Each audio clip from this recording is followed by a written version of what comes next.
It's wavy. Up, down, slide, repeat. Move your body, feel the beat. Roll your hips side to side, wave your hands, feel the vibe. Move it on the floor, feel the rhythm, dance some more. Shake that ass, hold it tight, move your body, dance all night.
You know it's time to rise from the fire.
You know it's time to rise from the fire.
1 2 1 2 1 2 1 2.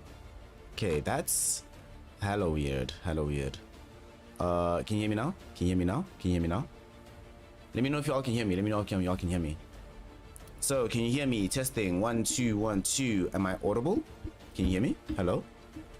Am I still muted? Oh my god. On my side, it's showing that there's audio going out. Dog, you know how it. Not a snare cast without technical issues. Okay, alright, you can hear me now. Awesome. Awesome, awesome, awesome. Thank you, comrade. I mean, it isn't, is it, right? If I'm casting, if I'm on the mic, there has to be something that goes wrong. I mean, check this out, actually. Something else has gone wrong. So, you know the game we were supposed to cast? The Signal Ultra versus Team Shinigami? So, cool. Waiting on the lobby. I see the lobby is there, you know, the teams are joining in the lobby. It seems fine. And then, the lobby goes live, and the game goes fucking missing. It's gone. It's not on the ticket. It's not in like live Dota track. It's just gone. It's just gone. At the very least, I can't find it. Does anybody else want to help me out and see if they can find it? But I am like 100% unable to get it, and it's very annoying. But it is what it is.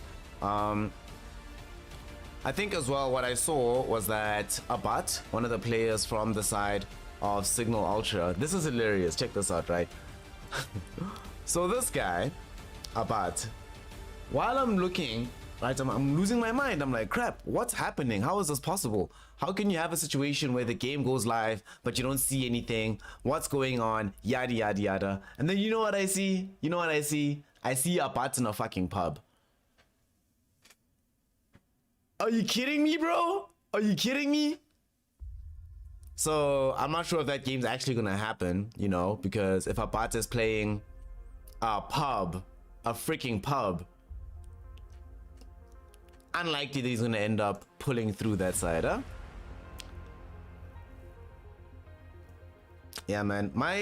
Oh, actually, speaking of internet, one of the reasons why I haven't been streaming all that much, I'm sure y'all have noticed the last couple of times that we've gone online that things have not been smooth sailing, right? Not just in terms of like something breaking, but oh wait, by the way, let me finish the Signal Ultra Team Shinigami story.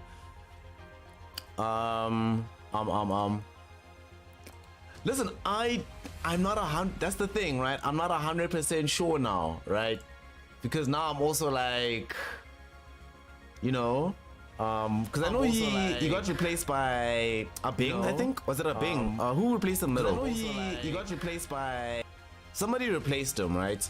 However, even after being replaced, he still kept the tag. But I know players do that sometimes. I don't know.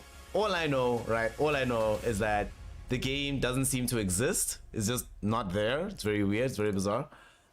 So what we're gonna do instead is we're gonna go into IG Vitality versus Team Crocodile here in the Moon Studio Asian Tigers. That's a garbage tournament name, by the way.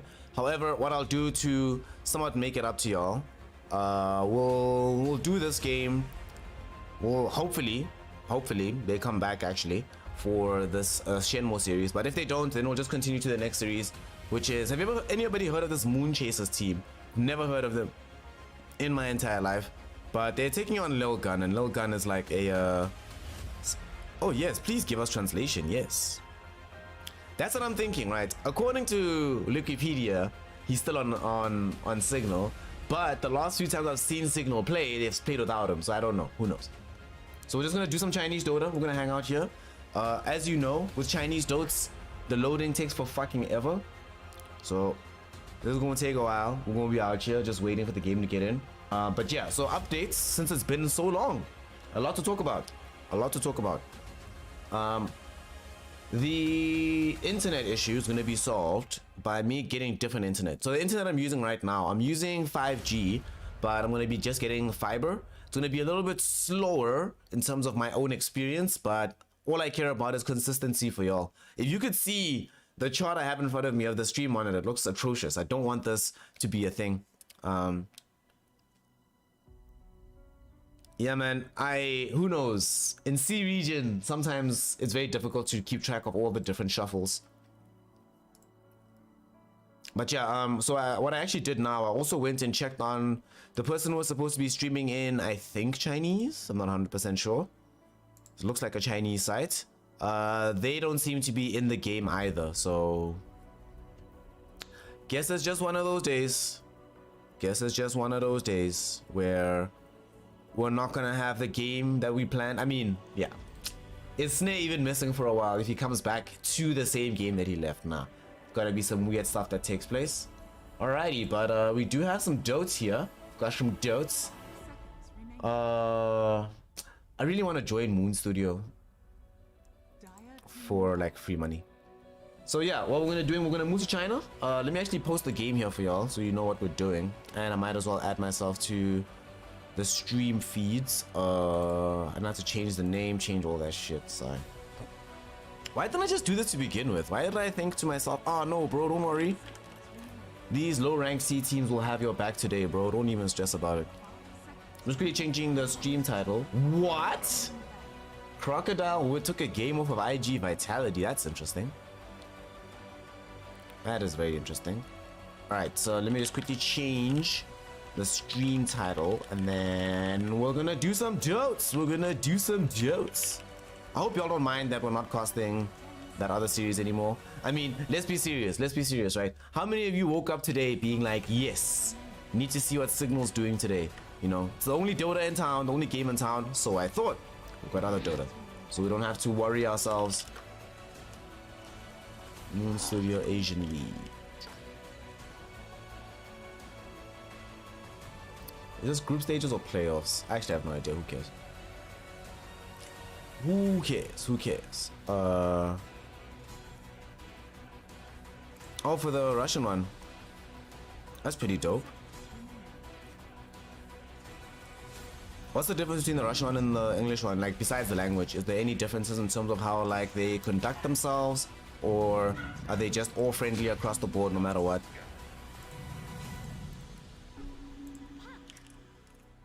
I'm just quickly adding things to streams here. One sec. Alright,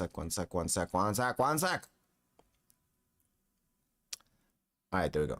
Also, for those of you who are going to be on the other side of the world, later on today is the end of the Envy Cup, so I want to do the lower bracket final and the grand final of that. There's some pretty dope teams. It's SGE, Infamous, and who's sitting in the grand finals? Let's see. Unknown. I mean, Unknown is a decent enough team. So that's going to be fun. Do some South American dotes. Alright, here we go. Is Russia the main channel? Ah. So you're actually upgraded, fam. You're not in a situation where you don't have to sit there being like, ugh, I have to deal with the riffraff. You can be like, meh. Ah, so based. In my opinion, your work is good. Hey. The man with the Greek. Thanks, comrade. Alright. Speaking of work, Johnny mentioned it, so let's get to it. Y'all aren't here to just hear me prattle on about random things. We're here to talk about some Dota, right? So, Crocodile versus IG Vitality here in a young BO3 situation. 1-1 as it stands right now. I'm, in all honesty, quite surprised that that's the case. I would have thought that IGV would get the victory a little bit sooner. Oh gosh. Me and Jaeger did a lot of, let me just be specific. Jaeger did a lot of tinkering on the language filters in the channel. So you might find yourself running awry of those. Feels bad. It is what it is. Anyway, Crocodile, I really like this opening duo from IGV a lot more. Like, Tusk is a hero. I'm ambivalent about the Tusk, right? I think the hero can still have a place, and there are still situations where I'm like, wow, this hero is so good. But for the most part, where I often find myself feeling about this Tusk hero, is that it only really works in games with Puck, games with like TA, games with Storm Spirit, etc. These heroes where his movement into the lane will help him get a kill, accelerate their timings, and just allow you to be that all-around threatening presence. So I'm a bit iffy on this hero, but AATA, good stuff, man. Good stuff. This right here, tournament winning. We saw, well, not necessarily tournament winning. AA definitely is. AA as a hero. Honestly, these ice heroes right now in this patch, Winter Wyvern, Ancient Apparition in the 5 positions, I'm just glad that the Crystal Maiden isn't that great, but these two heroes are insane. Insane. Creates a lot of issues for the opponents to try and deal with this. And I think one of the big components as well, and why we often see AA being first picked, right, is when you have Ice Blast. There's so many heroes in the game with high HP pools who really rely on being able to stay alive and stay sustained in the fight. Ice Blast immediately puts that idea to rest. And now a Grimstroke comes out. A Big Jaeger. I agree. There's too much Winter Wyvern. That hero got boring extremely quickly. Yo, IGV really want to win this game though. Going for the Earth Spirit Ancient Apparition. This used to be an old school combination with these two supports going together. Ice Blast with Magnetize, for example, is an obscene amount of damage that almost guarantees kills. When you have heroes ticking lower and lower through Ice Blast, Earth Spirit can chase them deeper into the fight. You have the Ice Vortex, which increases the amount of magic damage coming in from the Earth Spirit regardless, making him so much stronger in the midst of team fights. And then on the other side for Crocodile, they got themselves the Grimstroke here as their third overall pick, giving the additional Inkswell over onto the Puck. I mean, one of the things I love about having Grimstroke in games with Puck in particular is not just the Inkswell duo, but the fact that you can very often bail a Puck out of trouble. The Phantom's Embrace is very useful at applying to heroes that would be able to get one final disable out onto the Puck. You prevent that from happening, suddenly it changes the equilibrium of the engagement, makes it positive for the Puck player. Crocodile, the first hard carry of the game, is going to emerge now as we see Spectre. Spectre.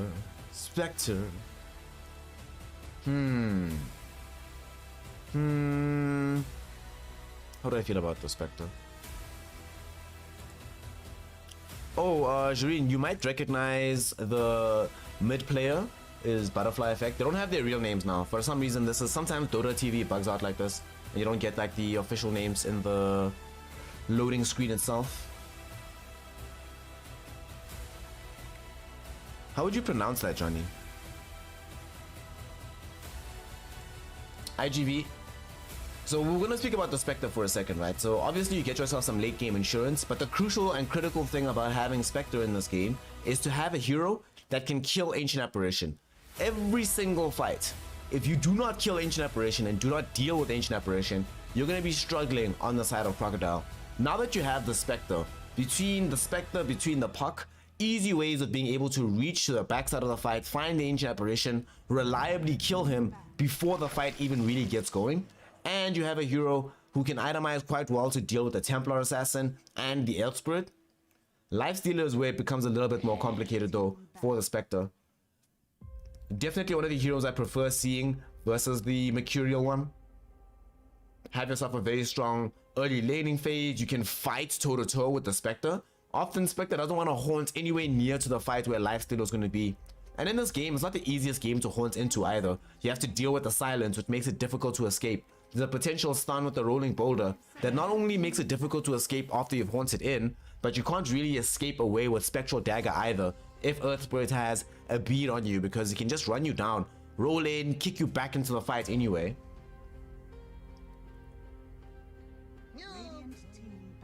IGV.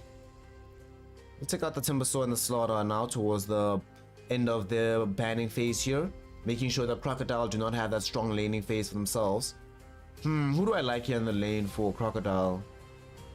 I think maybe Sand King. I don't mind Sand King that much.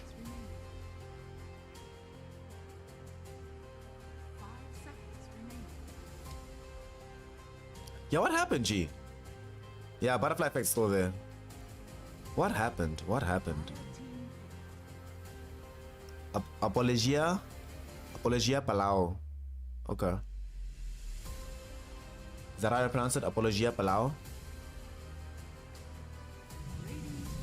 IGV having the Viper and the Tidehunter banned against them. We'll go for the last pick, Night Stalker. This is interesting because it suggests to me that IGV do not want to take this game late. I mean, of course, as a Spectre, you don't want to risk that, but suggests to me that their timing they want to reach is going to be very early on in the mid game and to try and accelerate from that point into a winning situation. Like the tempo that IGV has is insane right now. They don't really have any long cooldowns to worry about. They're really only concerned about nighttime and dark ascension. It's pretty much it. Every other hero has extremely high uptime, always brawling, always fighting. AKA drafts that Spectre doesn't necessarily enjoy playing into for a large portion of the game. Despite having the advantage versus the Ancient Apparition, that advantage might be muted now because Night Stalker can easily catch you out when you try and make those aggressive dives to the back of the fight. So Crocodile waiting on this 5th pick for them. What are they going to put into their off lane here? Puck will go middle. They need someone to start the fights for them. Maybe some Centaur or something? Centaur Sand King? One of the two? They get the Doom. Now select your heroes.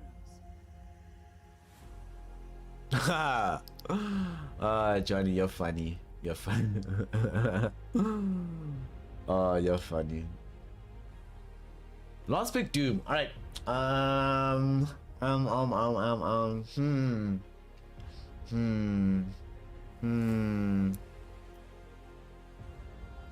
don't know, man. I don't know. I'm not always a fan of Doom that goes into the off lane. I think I much prefer Doom in the safe lane, personally. If you're gonna pick a core Doom, put it mid, put it safe lane, but off lane Doom, I don't know. There's often these games where he ends up being a little more than a Doom machine. This will be one of those games though. But the issue is that, like, they still have to deal with very high cooldowns on their team. Now they have Spectre and Doom to worry about. You're still dealing with a very high uptime from the side of IGV. And just having Doom, I don't think you're necessarily dissuaded from trying to press the tempo faster as IGV. Say if they had a Tidehunter, an Enigma, one of these kind of heroes, then it's like, okay, we can't really force a fight here because all of us are gonna die. If it's only one of us is gonna get doomed, depending on how the itemization goes in the early laning phase, they could potentially deal with that on the side of IGV. So I like this IGV draft a bit more here. I think they've got what it takes.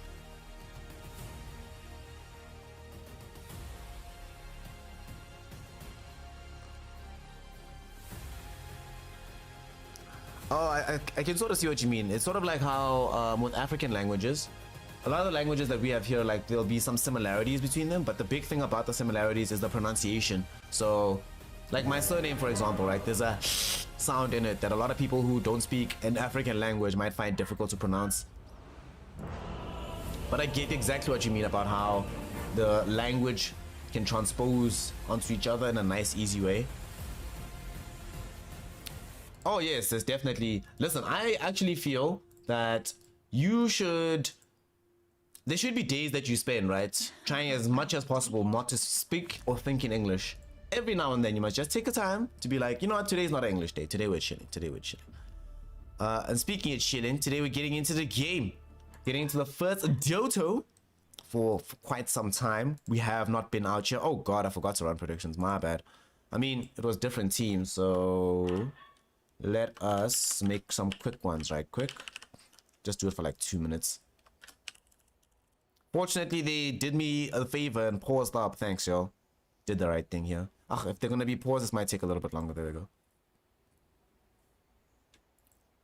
You know, I actually know some Greek people, Johnny, so I will ask them. I'll ask them. I mean, we're still paused up right now. The one thing we can talk about early on in the game, even though things haven't kicked off just yet, is the degree of difficulty that will be present when it comes to IGV being able to, like, or not IGV, excuse me, for Crocodile to get to the late game. Getting there seems quite hard for them. Once there, I think they can do really, really well, but the path, my god.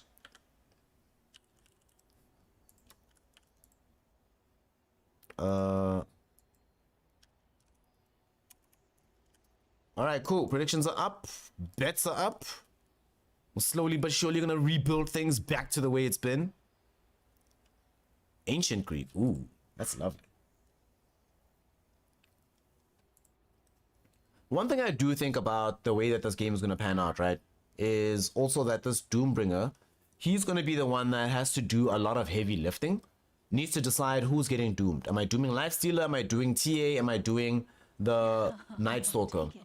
Dooming the wrong target can actually be very, very bad for their fight. I think looking at it, it'll depend on who's stronger between TA and the Lifestealer.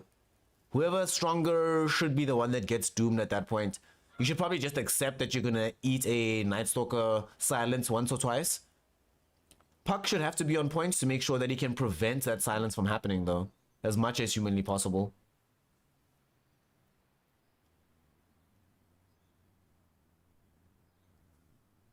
Oh, you're doing Bible translation. That's interesting. That's very interesting.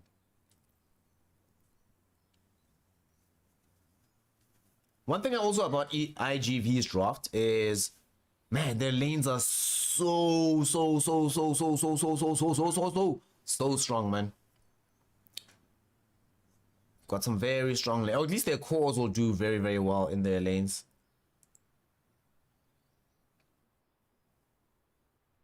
The mid lane is gonna be especially problematic. Oh god, someone's in the bathroom, lol. Lol. That's hilarious. So there are two players that I do recognize, right, from the side of IGV here. We recognize Mr. Shikara as well as Xiaofu.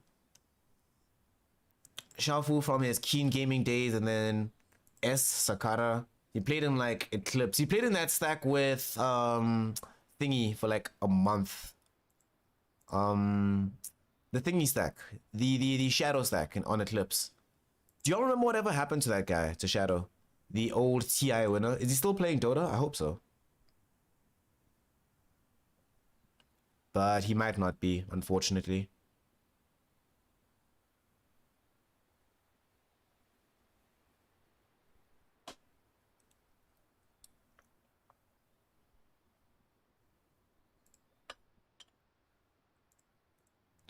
So, sumimasen. Wow, okay. We just got the I'm sorry's, my bads going out here.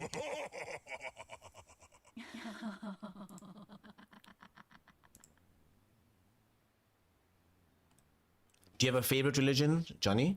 So I used to spend years, right? I was very involved in the church for quite a long time. I was quite deep into it.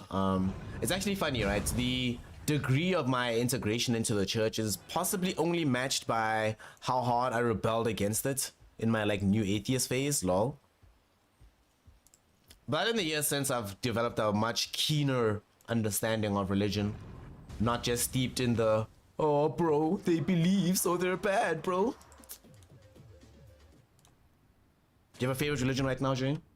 Oh, Johnny, not Jireen. For you, Jireen, I was gonna say that Shadow's name.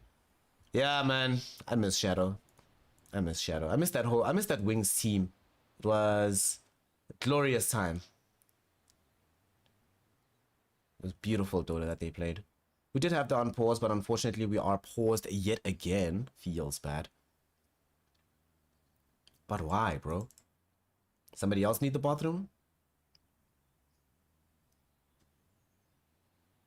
I really wonder what is going to be the plan for Crocodile for the early mid game. Like I'm just looking at their draft and I'm thinking, man, it's so hard to teamfight. Your execution has to be next level in order to be able to pull this one off. You need the Inkswell on the puck well in advance. You need the Spectre being very, very farmed so that when she joins the fight, she's dishing out a ton of damage. Going for this Echo Saber build that we've been seeing prioritized more and more lately. Definitely the right way to build this hero in the current meta, personally. The previous meta, I think it was required for you to go Blade Mail because of how much uncontrollable damage was available in the meta heroes in that patch. Your Leshraks, your Death Prophets. Now though, less DP, less Leshrak, not Ember, Storm Spirit every other game. So no need to really go for the Blade Mail, rather go for the farming item, like the Echo Saber eventually.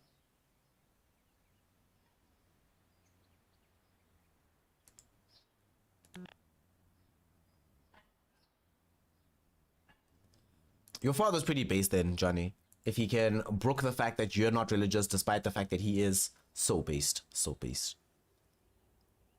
Yeah, I was part of the evangelic tradition as well when I was in Christianity. It was, woo, it was good times. I spent many a day evangelizing to folk. So can you just imagine? Oh my God, it just dawned on me, right? There's going to be somebody in the world right now, or somebody's going to one day come across the stream, and the way they'll have first interacted with me, they'll be like, wait a second, weren't you that guy telling me about Jesus like 10 years ago, fam? In the mall parking lot or something? I really hope that happens one day.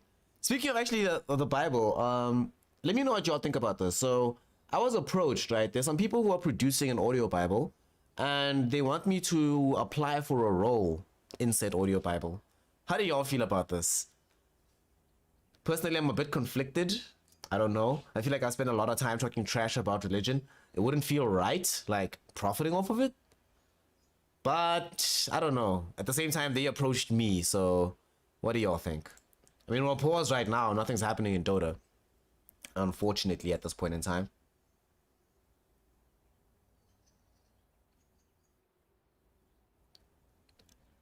Honestly, Jireen, from what I saw at the major, I personally think PSG LGD is going to win TI. They're the best team in the world. They have sort of that wings flair with, I mean, Faith Beyond and Innocence. I think it helps a lot having them in the same team. In fact, you know when Wings broke up after they left, what is that team called? Team RNG? And then it was Faith Beyond and Innocence initially who went to eHome, if I remember correctly. And during their stints there, you know, the whole team broke up. Everybody went to different corners of the world. And then looking back, right, it was pretty clear, like, the impact that those two players had on the organization. It almost was like, if, let's say if Shadow had left first, right, I think that Wings could still have continued. But without Faith Beyond and Innocence, that was the GG. That was like, all right, we're done. Can't do anything without these guys here. 30 seconds to battle. I mean, even Blink didn't really, of all the players on Wings, right, only Faith Beyond and Innocence have gone on to do anything of remark or of note afterwards, right? Blink fell off completely, Shadow fell off completely. I'll take But it. we finally have an unpause. We're back in the game. Thank God. Yeah. Dota. Thank goodness. Team Random. That was the name. Yes. Thank you. The battle begins. I would not. Yo, I thought IGV. I was going to say, y'all insane. You cannot go for that kind of steal when the enemy team has Earth Spirit. You know for a fact he's going to be doing everything he can to steal it away from you. Didn't have to level up the rolling boulder at level 1 to do so. Yeah, it's fine. It's not so bad.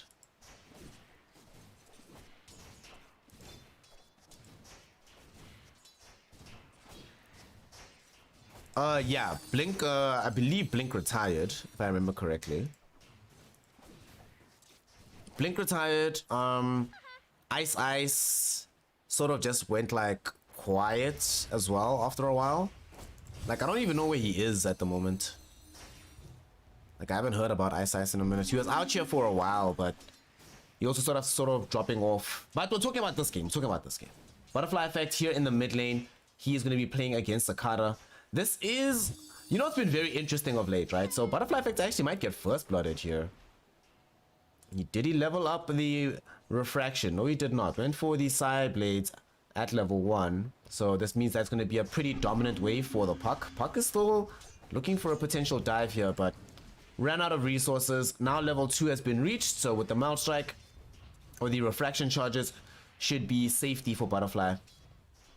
This mid lane matchup has been very weird over the years, because there are times when it's just like, wow, okay, if you are playing TA, it's not possible to lose this matchup, and Puck gets wholly dumpstered. And I still think it's largely TA favored here, but I've been seeing some interesting things lately with TAs losing winning matchups and winning unwinnable ones. So I don't know, man. Dota's in a strange place. Don't mind me.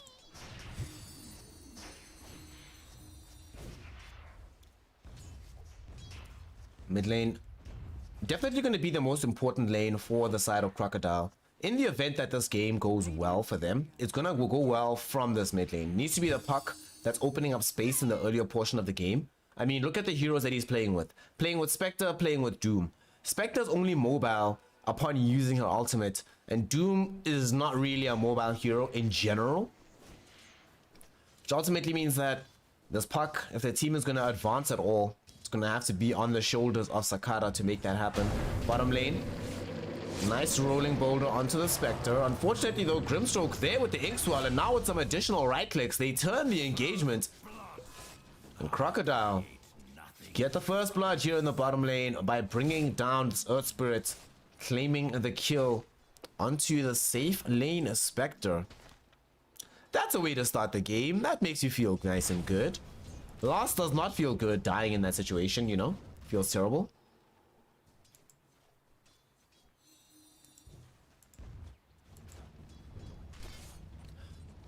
So in terms of which team is on a clock, yeah, IG is not really on a clock, but they are much stronger early in the game. So there comes a point where the momentum equilibrium starts to like equalize, and then as it gets later and later, it starts to really favor the side of Crocodile in the situation. But I don't think they're on a clock per se. It's just the case that everyone has different peaks. IGV peaks much better in the early mid game, and the side of Crocodile will start peaking incredibly towards the latter part of the mid game, leading into the late game. And speaking of late game, don't need it because bottom lane, they're trying to bring down this Night Stalker. Lots of damage went through, but Lost was able to come in with the rolling boulder, interrupt additional right clicks from the Grimstroke. So he's just comfortable, right? He's happy with this. He's like, sure, Spectre's farming. And this is one of those interesting games where whenever you have a game where Spectre's farming well early on, despite the fact that you have very good lanes elsewhere on the map, which they do right now for IGV, they're winning the mid lane quite resoundingly, winning the top lane with massive favor. Spectre is always X Factor. You can never count this hero out. We just lost Night Stalker? How did that happen? That is huge. That's huge. A Spectre getting ahead early? The thing is, the reason why the peak of their powers for the side of Crocodile is going to be towards the latter part of the mid game is that's when Spectre is going to have finished all her items. After this laning phase breaks down and the early game begins, it's going to be fairly difficult for Spectre to be on the map. She's going to have a big target on her back. But if she gets off to a good start and that mid game timing arrives earlier, it's going to be a huge problem for IGV. Despite the fact that they've gotten so much farm on this lifestealer.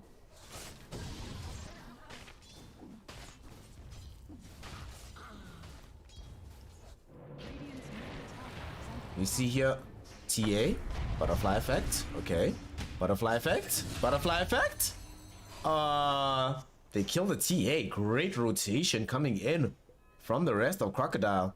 Well, I was clearly wrong about being surprised that IGV lost this one. Given what we've seen here from the early game and how the players have been moving around the map, the greatest surprise should be the fact that they weren't able to claim the 2-0. We've got 3 kills right now without answer from IGV.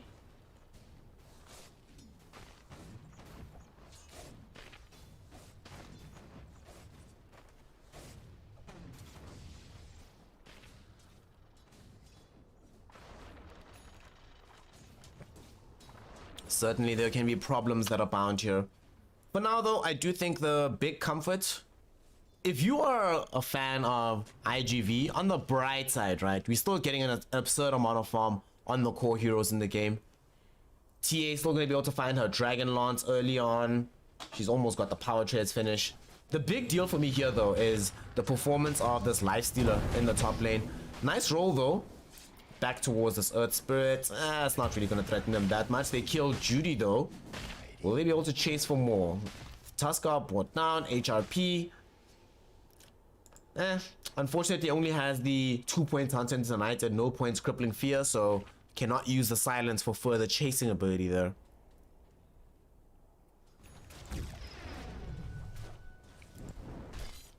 Aimer here in the top lane. Just gonna start building into his Armlet. Pretty standard fare for the lifestealer this game. I think just normal build. Armlet, SNY, AC. He might decide that he maybe wants to go for like Chrysalis earlier than normal. Or Daedalus or Basher earlier than normal, but I don't think it'll be necessary.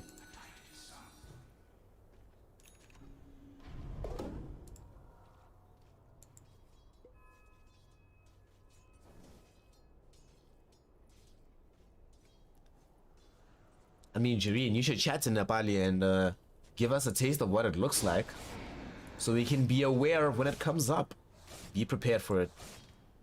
Yo, y'all, real talk, I'm really worried about IGV right now. I would like them to kill the Spectre as soon as they get to the next nighttime. Like, not this one, but the actual next one. They need to do something about killing Spectre ASAP. She's been having a little bit too good of a game, and now they're coming back middle to approach onto Dodo. Unfortunately for IG, we're gonna end up losing this Ancient Apparition, but fortunately for them, because it's not the TA that dies, they can still defend this middle tower in this situation. I love how Shafu's just like playing like he's gonna do. Mid lane, they're all gonna end up losing the Grimstroke. Haste Rune on Butterfly Effect allows him to just run past the tier 1 tower, grab the life of the support there. Unfortunate in that situation. Aimer.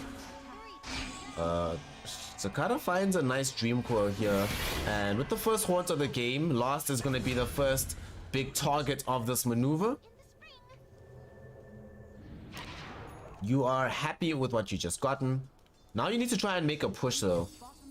The tier 1 tower is standing quite well. I think one of the things you can do on the side of Crocodile to make sure that you buy yourself as much time as possible, if you're applying early tower pressure, it helps a lot because IGV has to respond to that rather than just playing aggressively themselves.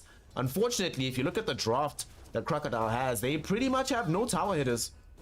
Like, the only way they bring down any of these structures is after they kill 5 heroes on IGV. Then it's possible to do any structural damage. I mean, to be fair, IG do not have access yet to the Desolator for the TA.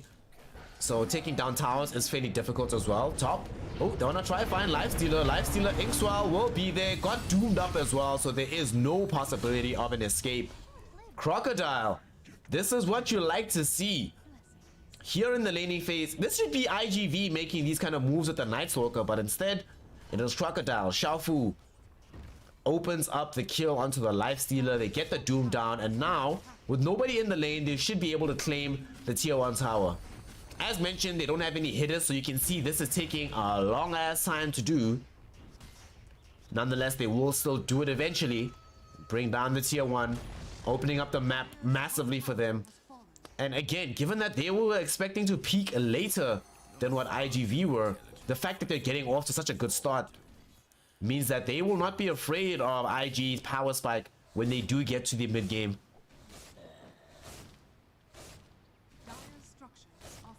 Ayy, Class X Jaeger. Boss the Jaeger is always out here, guys. Ready and in advance, knowing exactly what to do. Down bottom.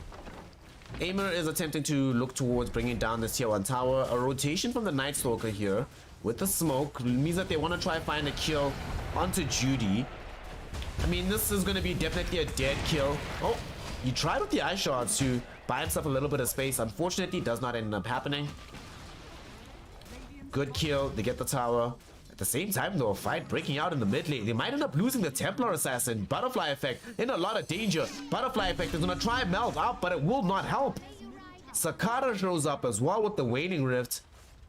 Able to claim the kill back onto the TA. So despite losing Judy down bottom, they gain a much bigger kill in the mid lane. And with the Sea Dragon in tow, this looks like it might result in a successful push on a tier 1 tower. Crocodile playing this early game to perfection right now. Spectre? Spectre? Spectre? Never mind. Okay, that's my bad. That's my fault. Caster's Curse is way too strong. Now here comes the Night Stalker. Well, can't keep the silence going on to the Puck, so Puck can escape. Sakata stays alive. Inkswell from Yi will just make sure that nobody wants to jump back onto Judy. But that was an interesting teleport coming in from the Spectre. I mean, you know you're playing against this Earth Spirit. Why would you try TP there? That, oh my god. I'm so surprised. Judy, gonna try yet again for a nice 6 escape with the eye shards. Unfortunately, it will not be effective. You know what's crazy to me is the fact that all the advantage they gained from these last few minutes, taking the towers, getting killed onto the Templar Assassin, getting killed onto Lifestealer, etc. a large portion of that advantage was actually eroded by that Spectre kill. Especially because the Lifestealer is the one that gets the kill. So it's almost like you're literally back to square one, like you didn't do anything. So as much as I thought that with these early plays, Crocodile were bringing forth their power spike a little bit faster, it seems to be the case that it's right back to square one, right back to expected. So IGV can spend the next few minutes farming without having to worry too much that Crocodile are poised to come take a strong fight. Finish this SNY. Mid lane, HRP. He gets jumped there quickly. It's a little bit far forward. Him and the Ancient Apparition. Meh, these aren't the heroes that matter. Who cares? As long as Night Stalker is not dying. Sorry, the one that dying rather than the TA or the Lifestealer. They are happy with this one. Judy saves the life of the puck, but not for long. There's the rolling boulder. Yet again, another passenger sitting inside the Lifestealer. Magnetized drop now for the first time in the fight. Judy will get eviscerated by a butterfly effect. And they want to try chase for more. They cannot prevent the TP though, because he gets away to safety at the very last minute. Lovely, lovely, lovely. Beautifully done.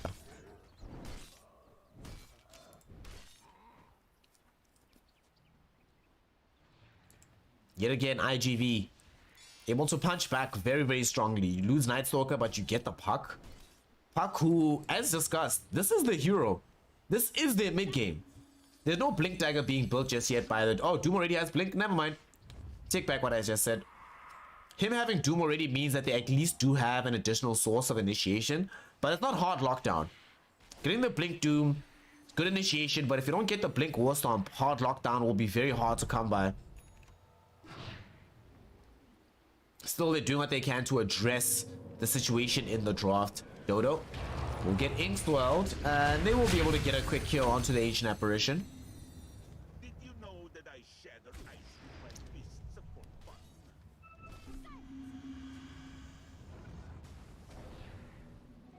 Haste.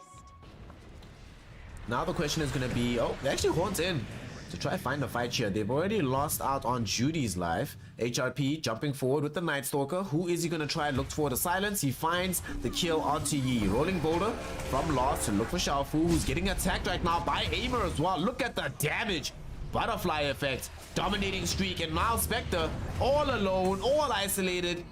She's going to get caught and killed. This is hugely problematic. Crocodile. Now it's worse than just all our advantage has been eroded from the last 2 minutes. Now IG Vitality is the team that's sitting with the advantage. Look at that jump. The silence coming in from the crippling fear. They find Sakata, and with the right clicks from Aimer, they're able to bring down Sakata. All core heroes dead. Now suddenly Butterfly Effect able to take the tier 1 tower middle with the Desolator. Opting to buy Blink Dagger rather than the usual Dragon Lance we've been seeing of late. Oh, Judy. Look at the damage. Judy gets blasted apart. Way too far forward. And now Xiaofu also in some danger here. Frozen up by the cold feed.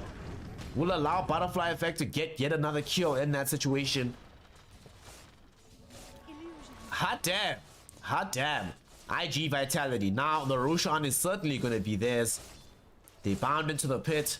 Should be extremely easy for them to clean up. Oh boy. Roche will go off. There we go. Big Aegis.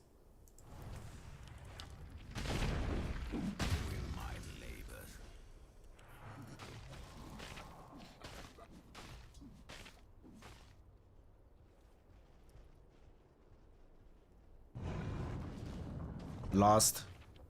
You know, now that you have this Aegis, right, for the Temper Assassin, BKB coming very soon, one of the great things about the way this game has been panning out for them is that now you're so far ahead with these heroes and Spectre is so far behind that every single time you approach her in the fight, she can only stay away from it and maybe come in with a haunt once in a while, but she can't like stick in the fight and expect to deal realistic amounts of damage. It's just not going to happen.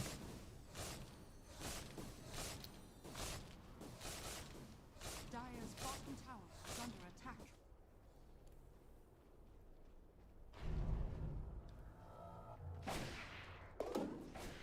Butterfly effect.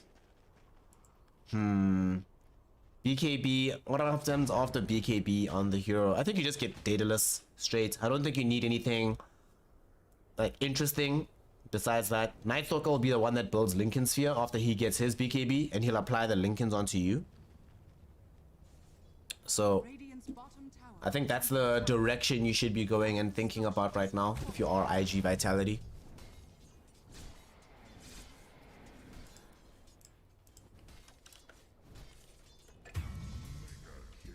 Aimer? How did that happen? What? Dude, they found and killed a puck. Just like that, without even having to actually commit all that hard. Now they're gonna find Judy. Infest Bomb gets popped. Hunter in the Night was you, or Crippling Fee, excuse me, was you to secure that previous kill. And won't be available now, so they can't really prevent an easy TP out or movement away from these heroes, but they still want to fight underneath the tier 1 tower. Buyback will be there on the Tusk. Rolling Boulder, will it connect onto the Doom? Yes, it does. Do they have this damage? Beautiful Warstop. Here comes the Haunt as well. Lost is the first one in danger. He's gonna get taken out, and now the trap was sprung by Crocodile. They're turning this fight around. They still end up losing the Doombringer though, because the appearance of the Templar Assassin puts in too much damage. It's a 2-1 exchange here. Well, 2-2 actually, because they brought back on the Tusk. However, it's an exchange that massively benefits Crocodile, especially since look who gets the aimer kill. It's the Spectre. Finally, we are getting her into a decent position. Yasha into Echo Saber, building into the Manta style. And remember, this is Dota 2. So the game does not end until the Ancient falls or GG is called. So that means that Spectre will always have a chance. Dota Plus loves Spectre. Anybody who has it will tell you Spectre is the hero. Oh, bottom. Ooh, that was so close. HRP almost found the Crippling Fear onto the puck. They might just have the raw damage anyway onto Sakata. But Butterfly Effect does not have a crit, so cannot find the necessary damage. Radiant's bottom tower has fallen.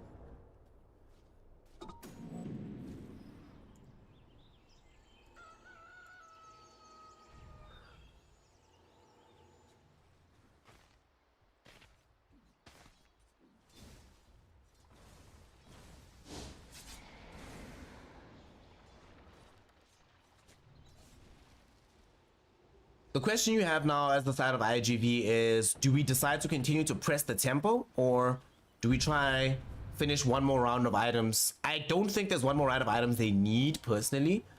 Like, you can wait for the Satanic on the Lifestealer, I guess, but you already have the double BKBs on Nightstalker and TA. In fact, they're gonna use those BKBs to jump forward onto Xiaofu and find a kill onto this Doombringer. Quick burst from Butterfly Effect opens up space for them to go back and claim the tier 2 tower, with Butterfly Effect still having access to the Aegis of the Immortal. Makes it a lot easier to go for these kind of pushes, although it does expire in 20 seconds. I don't think they'll be able to stop that, or make it pop though, unfortunately, as they quickly lose the puck now inside their own base. Sakata's gone, and look at IGV. This is what I was worried about. Early mid game, this is when this team is the strongest. Don't worry about the late game. Don't worry about the later portion of the mid game. It's now 20 to 30 minutes that you just bound onto the map, look very strong, make it impossible for them to fight into you. Look how far ahead they are on gold. 9k up, 21 minutes in, a lane of racks already secured.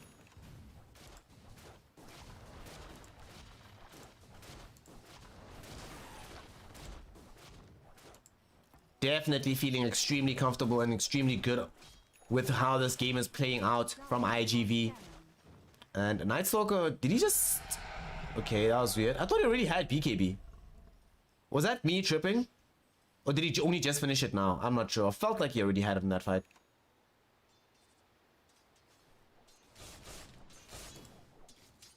Manta is up now for the spec at the very least, but she'll need a lot more than this in order to be effective in these fights. It's 3,000 gold behind the Lifestealer. 7k behind Butterfly Effect. My god.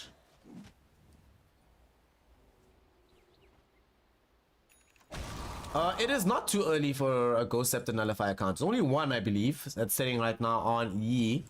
The only one that prioritized getting the item.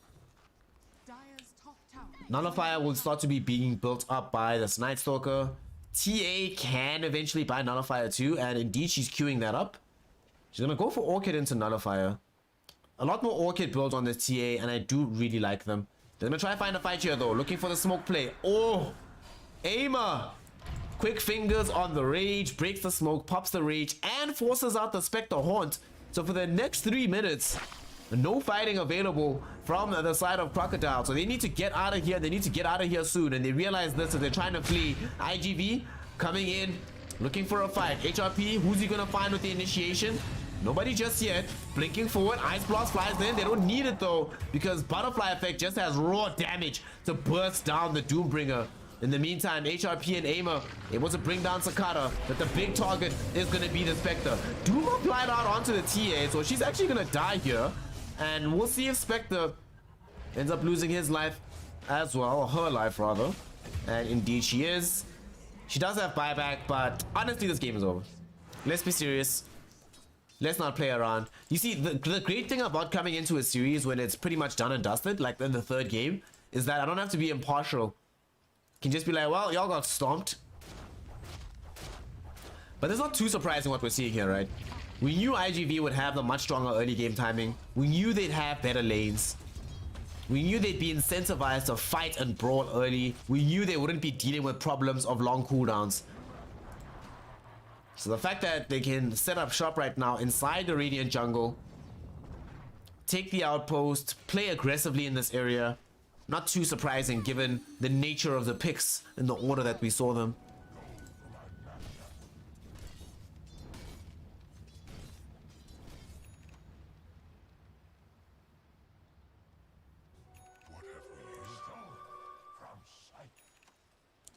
Aimer, Satanic, SNY, Armlet. Killable? Probably not. Probably not. The only way he dies is if he gets doomed before Rage can come out. Which can happen, right? But I think the responsibility for locking down the Lifestealer now has to start being thought of as part of the Puck's job as well. If they can get that early Waning Rift, that's going to be the key. Warstomp is never going to hit him. Doom is never going to hit him. You need Waning Rift from Fog. If that can connect onto the Lifestealer, then you do have a chance to get a kill. Jamran, add +1 to the counter for the Ghost Scepters, as a second one has now been picked up for the Puck. The issue with this though, right, is that you have these double Ghost Scepters and you're like, sweet. Oh, a third one as well. Okay, so I've got the triple Ghost Scepters. Sadly, IGV, unless you have BKBs, you're still susceptible to Earth Spirit's damage on Magnetize. You're still susceptible to Ancient Apparition. And speaking of Earth Spirit, Pop's BKB to just roll forward to look for the Grimstroke. We'll be able to find him. In the meantime, HRP trying to isolate and bring down the Tusker, but the TP out will still be there from Judy. So decent escape flowing through there for the young Tusk, but regrettably still means that they're going to end up losing the tier 2 tower for free. And with Roche not that long from respawning, does seem like the next Aegis will go with no contest towards IGV. Aegis, Cheese, and a potential shard. There's so many good shards here. The Silence shard from the TA. You have the Night Stalker shard, which gives you the bonus Hunter in the night. After being able to eat something, give yourself like top up sustain in the middle of the fight. You can get the shot on the Lifestealer to give him open wounds. Just the world is your oyster.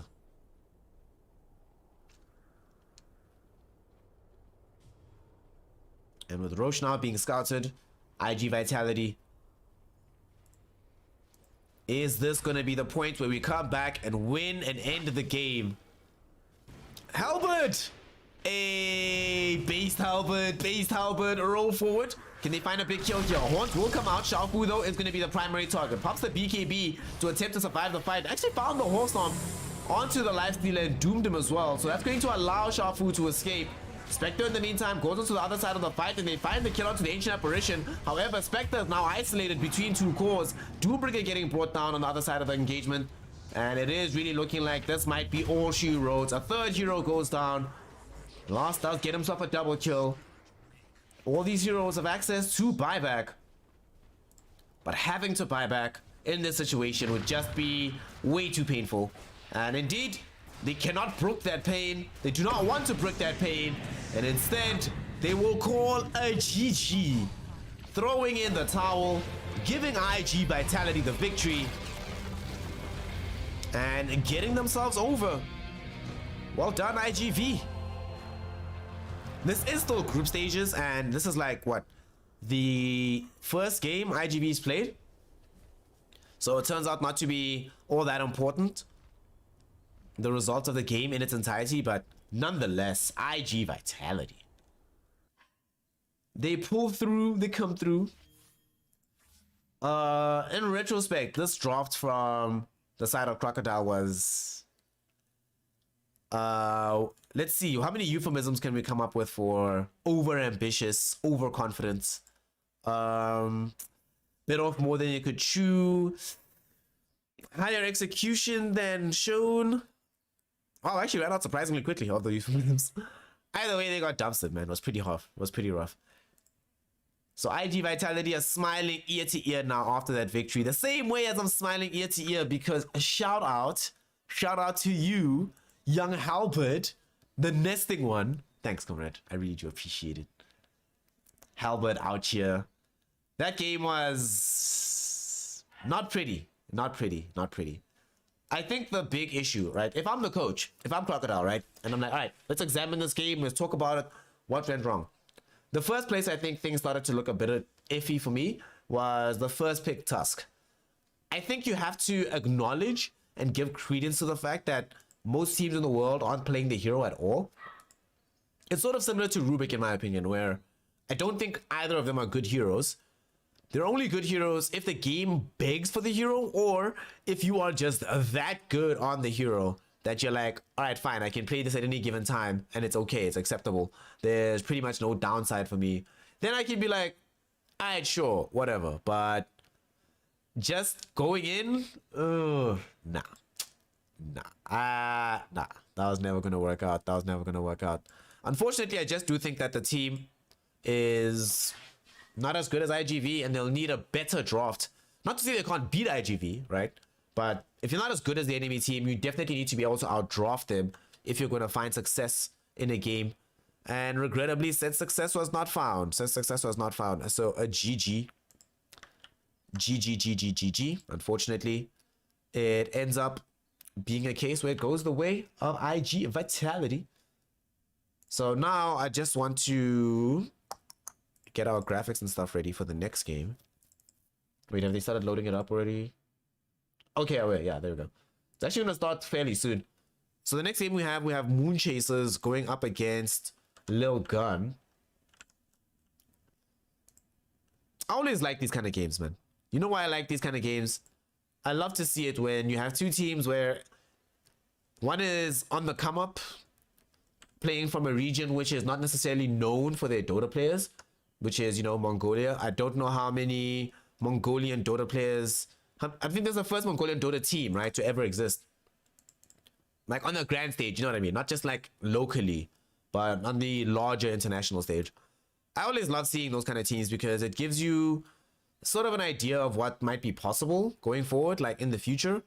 Unfortunately, way too much of Dota is just like landlocked in a particular way. It's like, this is how you play the game, man. When these new regions start to be on the come up, it might introduce different ways of approaching the game and thinking about it. So these kind of changes are always great. And just give me 1 second. I'm just quickly putting up the graphics for the next game so long. This is why we need a producer, man.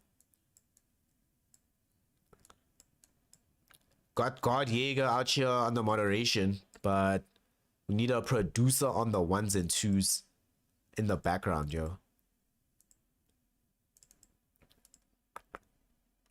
Moon Chasers, Moon Chasers, Moon Chasers. Okay, cool. Almost there, everybody. Almost there. I mean, you shouldn't be happy about me saying almost there, because once we're there, it means I'm gonna take my face away from y'all. Bye. Okay. Moon Chasers, right? Yeah. Also, while we're just chilling and hanging out, tell me, who do y'all think? Did y'all watch ESL from that tournament? Who do y'all think is actually gonna do well at TI? I think obviously T1 and VP are easy, but I think T1 actually really impressed me at the major itself. I think from the major I was like, this seems actually legit, and they'll go on to do great things. But anybody else? Personally, I was very unimpressed, if I'm honest, with the general level of Dota we saw at the ESL. But also, it's a sandbag tournament, right? No one's gonna try that hard. You're going into TI qualifiers in a week. You have TI coming up in like 2 months. Who cares? Yeah. Who cares? Who cares? All right, sweet. But I did it. I did it. All right, we got the stuff ready. We're prepared. So now we just wait for the Doto to start. Oh, sweet, it just started. All right. I want to just go get some water, get some coffee. You know, I'm only human. So give me a second. I'm gonna put on the break screen. Then we'll be right back with some Dota 2 action. I think I've been gone for too long, so everybody who's around now is everyone who's already been out here in the cut. Shout out to y'all. Shout out to Halbert as well.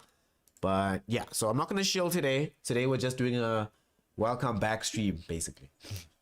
So I'll see y'all just now. Some more Dota coming up in just a second. So do not go anywhere, because we'll be back with some more Doto. Doto.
Ladies, gentlemen, and my NB comrades, welcome back. Welcome back. It's your boy. We're back. We're doing the thing.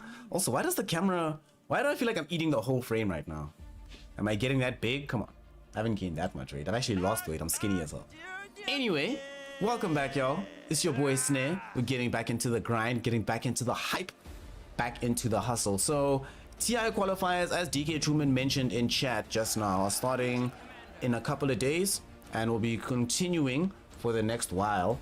Regrettably, I have received none of the positive emails that I wanted to hear from people being like, yo, come check this out. No responses on the Discords. It is what it is. So we'll be covering TI qualifiers here rather than on a BTS or an ESL or whatever. Game is hard, but what can we do?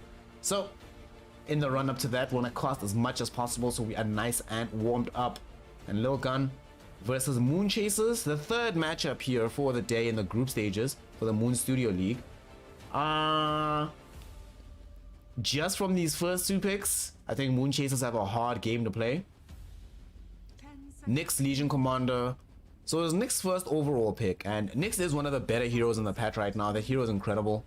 But Lil Gun, first pick responds with the Brood Mother and the Phoenix.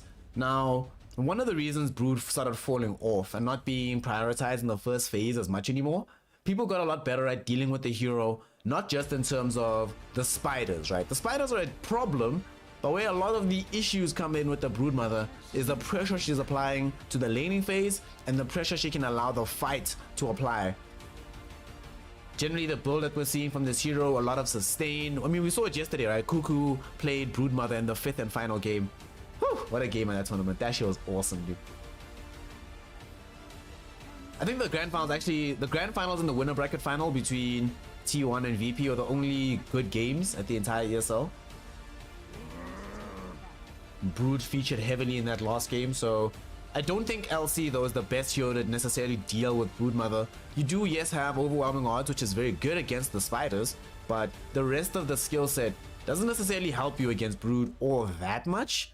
Except for press the attack, which can provide a little bit of necessary heal to ensure a hero doesn't tick over when connected onto with the spawn spiderlings.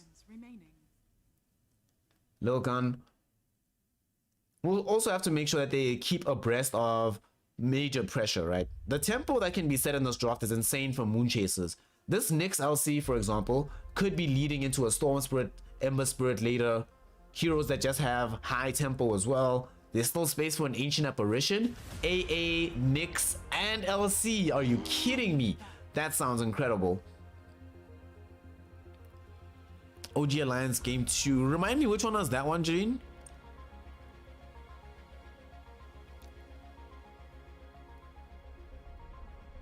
Just remember with the heroes in that one. And then that's how I remember Dota these days. Like, I don't remember the games. I remember like the hero. I'm like, oh yeah, he played that hero in this game and this happened. Sweet.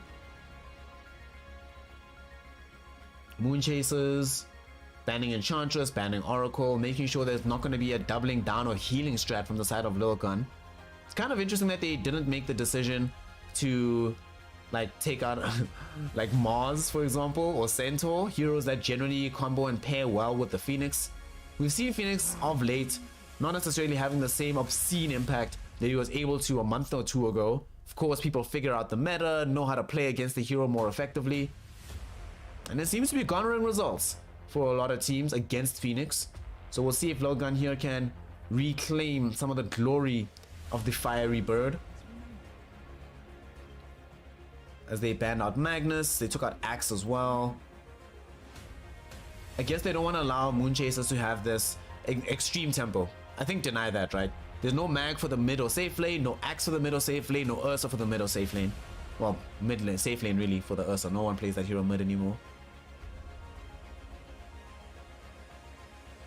It's actually really interesting that this started happening now. I mean, y'all will remember when we were covering a lot of I-League, I kept talking about these strength heroes going into the safe lane, and we very rarely saw it. The only team, ironically enough, that we saw it from at the major was T1, sometimes putting Magnus in the safe lane, and LGD, the eventual winners of the tournament, on more than one occasion, putting safe lane Ame Magnus or safe lane Axe in his hands.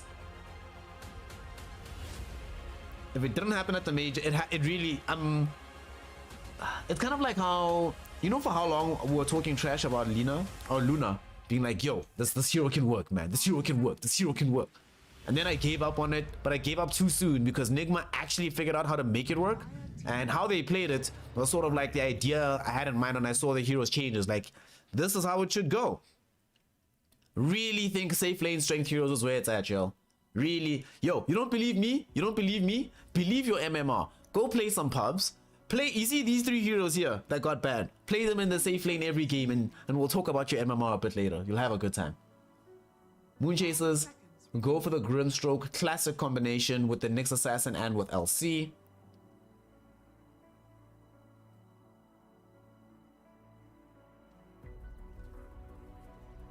One thing as well about that particular duo, on having, or just having Grimstroke in the game as well, the Phantom's Embrace, so good against Phoenix. Incredible spell against the Phoenix, man.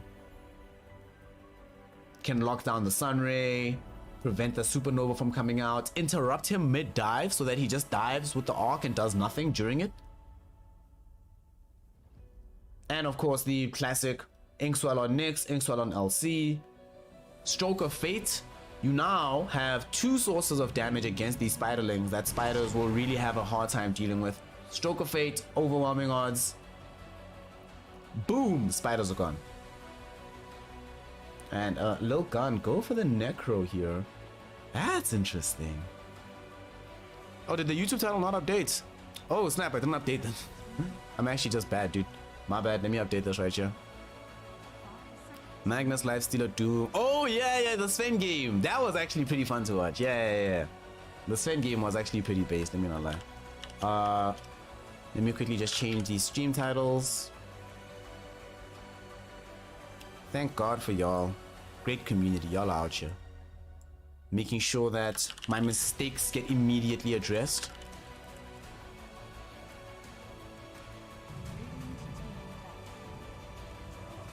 And it's gonna be a Juggernaut that gets picked up here for the side of the Moon Chasers.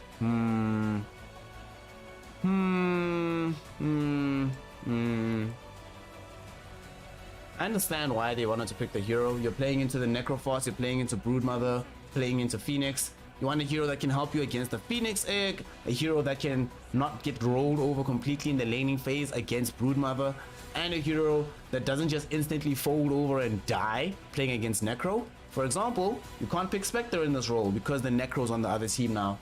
But now that you have it on your side, this Necro's alright. I need to see what this last pick is going to be for Lil Gun. I'm not seeing the full synergy just yet. For Moon Chasers, the way that they have put together these heroes makes a lot of sense, right? It's very straightforward. You don't have to like puzzle about what's going to be the routes that they use to engage the game.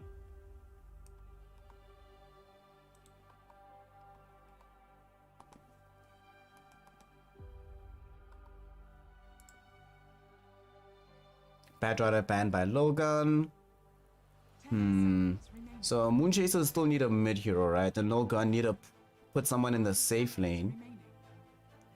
How does Terrorblade look? Terrorblade looks fairly decent for Logan. A ton of sustain with Phoenix and Necro. The damage on the side of Moon Chasers isn't that like obscene in terms of its burst that you're worried about TB's life reliably. They only have the one silence, so you're not that scared of not being able to sunder.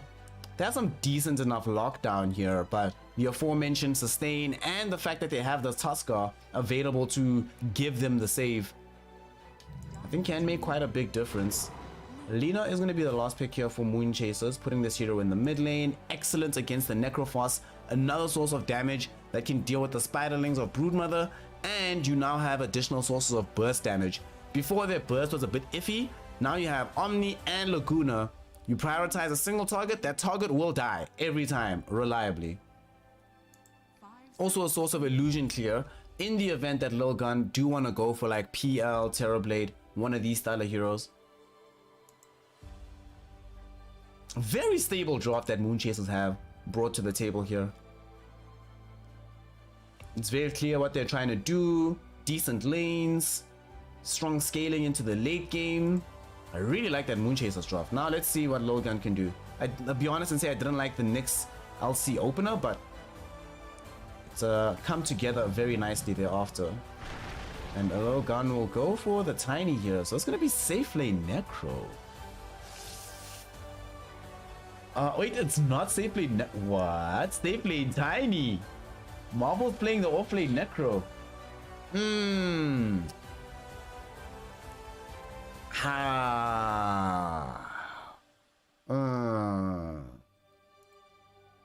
Sanctity Tiny, Sanctity Tiny, Sanctity Tiny, Sanctity Tiny. Oof. I am...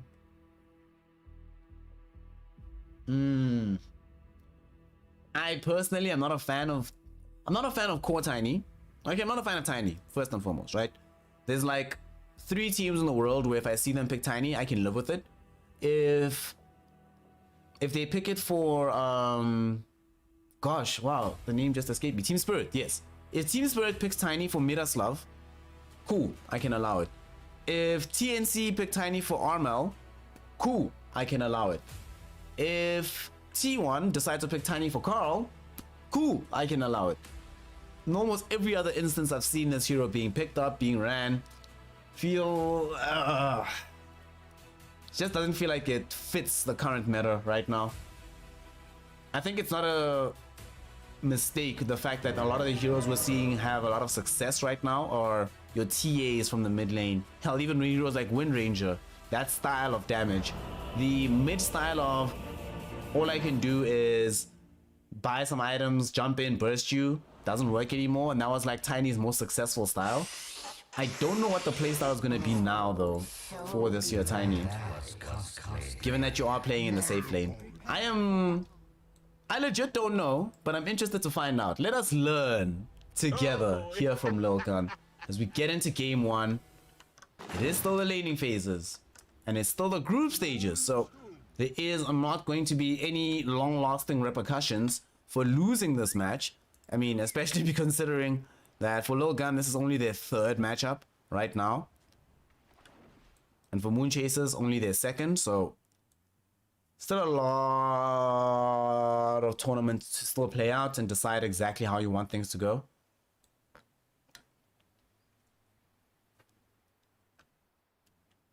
Oops, ping. Feels bad, man. Nobody wants to be living that ping life.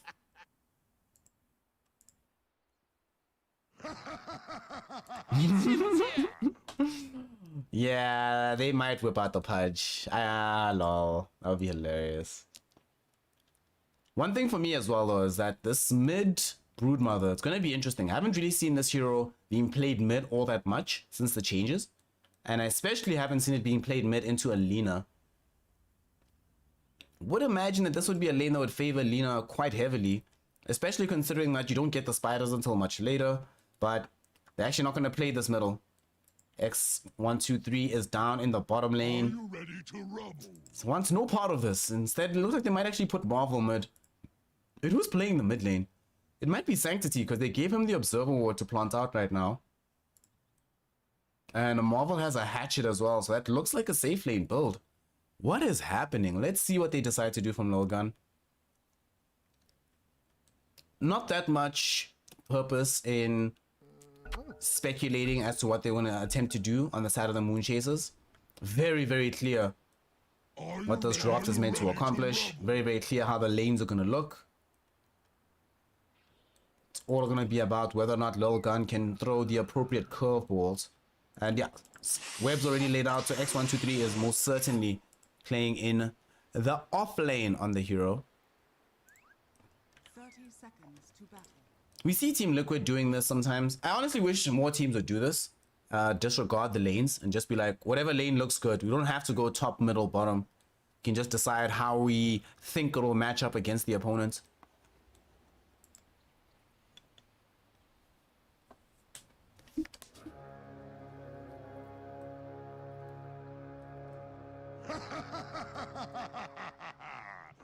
The battle begins. Hey, LC was able to outclick Hishki there. And I do not speak, well, I can't even tell, the degree of illiteracy I have about Asian languages, in particular languages from China, extends so far that I can't even tell you which particular I don't speak X I should be using here. Lol. So we're just going to be naming the heroes on the side of the Moon Chasers. Lilgun starting 2-2 when indeed Marvel is going into the safe lane with this Necro. This is actually a good lane for Necro, even though you do have quite a bunch of sustain on the LC, so you don't get muscled out of the lane at all. It's not an easy lane by any stretch of the imagination, playing into Phoenix and Necro. And your only support is Nyx Assassin. It's not like you have the Grimstroke up here. If it was Grimstroke up here, maybe a different story, but with Nyx, life will not be easy by any stretch of the imagination for our LC. Should be a nice time for Marvel. Towards middle, they are instead going to decide to put the Tiny into the mid lane. Again, like I said, I am not a fan. And where's the physical damage going to come from on the side of Lilgun? For example, if this Juggernaut is spinning, who kills him? How does he die? What happens? Necro's not going to build right-click items. X123 needs to be building the aura and sustain items for his team.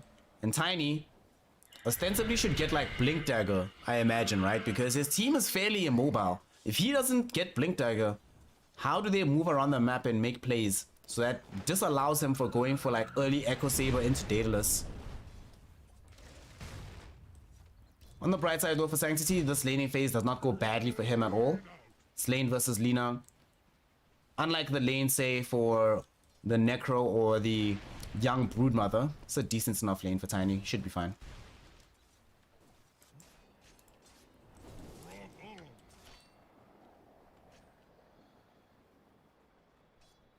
Wait, what? How does he have 17 CS on the Juggernaut?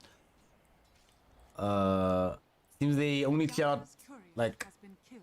the camp was, okay, maybe they clear out the camp with the spin. I don't know. Honestly though, this does have the potential to be a very good game for Jug. A little bit of miscommunication down bottom, however, prevents him from being able to apply the ink swell towards X123.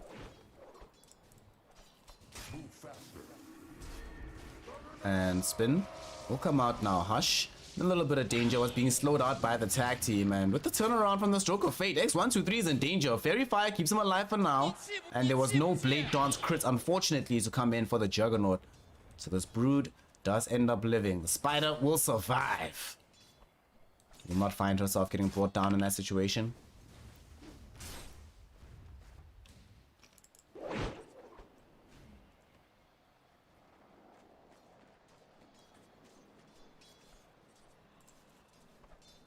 big thing for me, whenever you survive those kind of moves, for a brood mother, is getting to level 5, level 6. I think level 5 is the where it starts to get really fun to play brood. Before that, life is rough. And now it's gonna be fun because she might find the first blood, but Hush draws the first blood away by bringing down Hishki. That was really nice play from him. They got a little bit greedy on the side of low gun, thinking they might be able to find that kill. In the meantime though, middle rotation, Ace 12 goes in with Sanctity and they find a grab onto the Lina.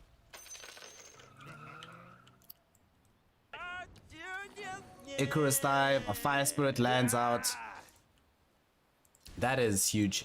It's not the first blood, but it's still pretty massive. Sanctity can still make decisions as to exactly how he wants to level for himself going forward. But those decisions are a lot easier to make when you have a surplus of gold granted to you by killing your opposing number. As levels start to pick up though as well, it becomes rougher for the Tiny in this mid lane, so it's more important to make sure that you get these early kills before the Lina hits level 5. She does now crack level 5, so I think it becomes a fairly unlikely prospect to see her dying again in this mid lane. Ace 12, be careful fam, you're throwing fire onto a Nyx Assassin, my G. Impale will only catch onto Sanctity. The chase might be coming in from the Lina, coming in from behind. The tree throw onto the high ground is going to be enough to find a kill. Unfortunately, the Nyx Assassin did not land the Impale onto Ace 12, so there was no setup to allow for further damage to come in that direction. 2 for 1 on the kills, but farm-wise, still very happy if you're playing on the side here of the Moon Chasers. Juggernaut farming very well in the bottom lane. Despite the death that took place middle, still do think that this Lina is in a very decent position. We quickly see it here reflected in her early net worth. And of course, you're having a good time top. And that good time might get even better here. You're trying to bring down Marvel. Juking behind the trees. Inkswell will come, stunning up this Nyx, or this Necrophos. They might lose, though, the LC in the situation. It'll be worth it if they can bring down Marvel. Impale up in a second. There's going to be the Stroke of Fate slowing down Marvel. Lina rotating into this area. There's going to be a very nice Impale. LSA comes out. Dolores does not die either, and Lina with the Laguna Blade puts Marvel into the ground. You lose the Legion Commander, but hash a tag worth.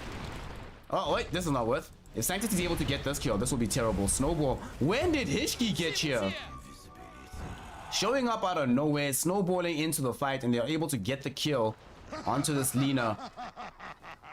And the kill goes the way of Sanctity as well. So it actually turns out extremely favorable for the side of Lil Gun here. In fact, I want to try and make it more so by bringing down this Nyx Assassin middle. Avalanche Toss will be there. Do they have the damage? Trying to body block him and prevent escape? They do indeed have it. Hush comes up with an Invis Rune. Fortunately for him, there is no detection anywhere near the area. Dust Guard for Hishki, who will just get himself Omni Slashed. Oh, Hush actually provides a little bit of save here with the usage of the Snowball coming directly onto him. Hishki, though, cannot flee this fight in time. He's still trying to run, though. Sanctity's coming a bit closer. Snowball coming soon. Avalanche buys a little bit of space. Hishki's fine! Didn't even need to use a Town Portal Scroll. That's brilliant. At the same time, Dolores does manage to bring down Ace close to the river. This is actually huge. Hishki not dying here. That's so much time that he drew away from the Juggernaut, not farming and instead trying to kill this Tusk. And at the same time, now that level 6 has been reached for X123, Jug can't actually play in this bottom part of the map. Has to vacate it, so this is entirely the territory of the Spider right now. Oh, they do bring in the Legion Commander, expecting that the overwhelming odds will put a significant enough dent in the Spider army that you can keep the tower alive long term. However, they want to try to bring him down though. Hishki's here. And looks like Ace is also en route, but we'll decide to just turn back for now. For me, the interesting thing for Lil Gun is, no matter what happens in this early laning phase, it really, I have to see what they build to make themselves useful in the game. Hood of Defiance already available for Marvel. Not too surprising for this Necro. Very standard. Just make sure you have all the sustain in the world and then everything will take care of itself. Especially when you're playing against Lina. You can't not have that item. I've even seen Necros like go for the full pipe in this situation. I don't think he has to, but some protection was required early on. And they're actually TPing Heroes bottom to try and mount this defense. Here comes the fight for this tower. Hishki. Oh my god! Impale catches 2 heroes, but the snowball from Hishki will save them by preventing them from being Inkswell stunned. This will also allow them to clean up both supports. They're looking for Dark Reds. Hush is already gone. Hishki able to escape away here. The Spider Army behind the tower. And can the LC TP out to safety? No, she cannot. There's a Tiny here. There's a Tusk here. Nobody else is coming in, but a lot of time is being wasted. And here comes the TP at long last. There's Press the Attack. Not dead just yet. Finally gets brought down, but LSA connected onto Sanctity. Sanctity doesn't die though. Laguna played not enough damage to kill him, and now with the eye shot, they might have blocked in this Lina. Hishki will finally die though, with everybody showing up. Juggernaut very happy to commit some right clicks and a spin to secure that kill. Avalanche toss coming in from Sanctity. Hush, not dead just yet, will be alive for now. Necro will throw out the Reaper side. It is going to be enough to pop the Lina with the Supernova underneath the tier 1. Can the Juggernaut destroy it? Yes, he can. Might still cost his own life though, as he's out of allies, forced away. The Omni Slash though, coming in at the exact right moment in time, allowing him to stay alive in the situation. And now with the duel, this will be an easy kill onto the Necrophos. First duel damage of the game as well. Somehow at the end of this all, the side of Moonchasers will reign supreme down in this fight, getting a bunch of kills on this Juggernaut and crucially taking down both Necro and the Broodmother in the process. That was really, really good from them. Generally, when you see fights like that breaking out behind the tower, the team that's defending is sometimes incentivized to just let the tower go. These heroes put in, and you're like, well, maybe this is going to be a turn-on fight. At first, it didn't look so great, losing their supports in such easy fashion, but once they started bringing in everyone, and sure, it cost the Lina's life, but definitely worth it in the long run.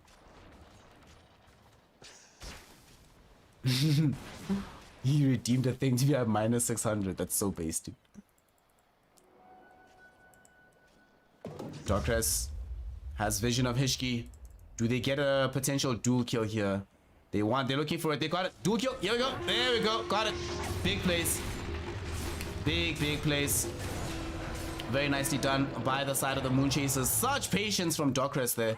Was right behind where that Tusk was. Could easily at any point try to rush forward, maybe beckon the LC over, but they're like, well, where is Tusk gonna go? If Tusk is in this area, Tusk is coming to the lane. Just be patient. We will kill him. Not only will we kill him, we're going to grant some duel damage as well towards the Legion Commander. Second successful duel of the game. Very good damage for the Moonchasers.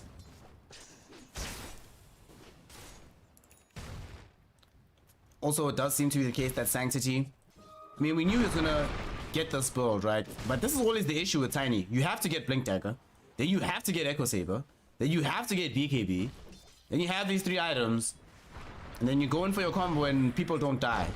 Good times, man.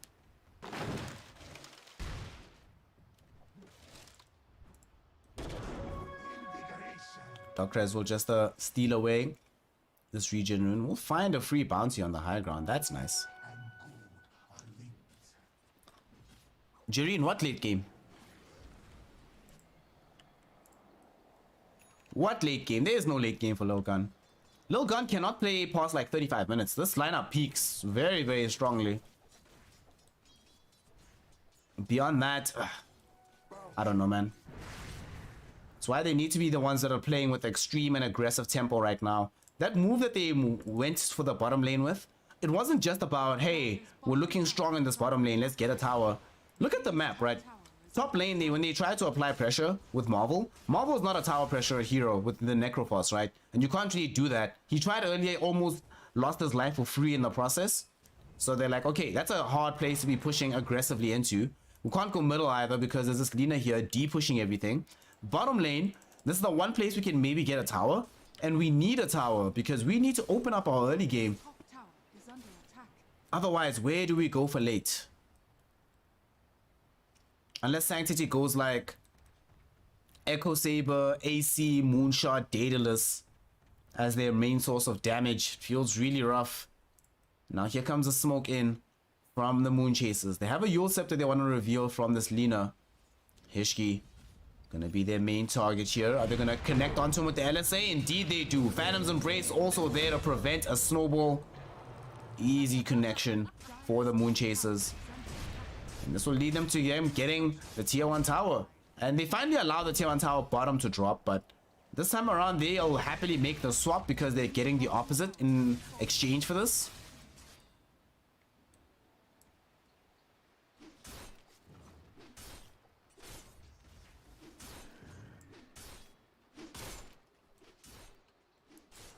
Lil Gun have to start thinking about what to do in the next 5-10 minutes. We've got this Orchid on X123, so you cannot just be sitting and farming the jungle to get deeper sustain items. You want to buy this item and use it. The same is true of this Yule Scepter that's being built for Marvel. Also, interestingly enough, he actually did go for the full pipe. Okay, I was mentioning this earlier that sometimes Necros will do this. We'll talk about it just now. Sanctity in a lot of danger. Omni Slash coming out. It gets dodged up. Nicely done. Sanctity kept alive with the Windviz Rune. And in fact, the turnaround there from Lil Gun as they throw in the Reaper Scythe onto the Juggernaut. Sanctity now jumping forward, finding Lina. She's falling very low. Not dead just yet though. Saved by Docres, but the tree throw almost kills her. Spawn Spiderlings finally finished the job. Now though, Necro, can he find more out of this? Hush throws back the Soul Bind to prevent the X2123 Brood as well as the Marvel Necro from chasing any deeper. Still though, 2 core kills found with absolutely no penalty paid by Lil Gun. And to make matters even better for them, they got a Reaper Scythe kill on the Juggernaut. More time on the map without him. They can finally play aggressively to secure the tier 1 tower middle. Sanctity will also just jump in and find Hush with this Blink Dagger, man.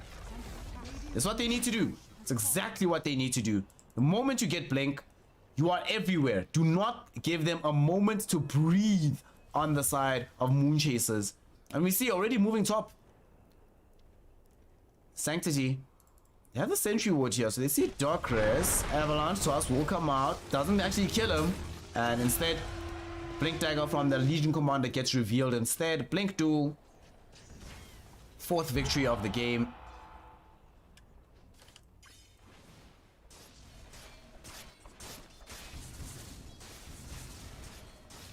Juggernaut.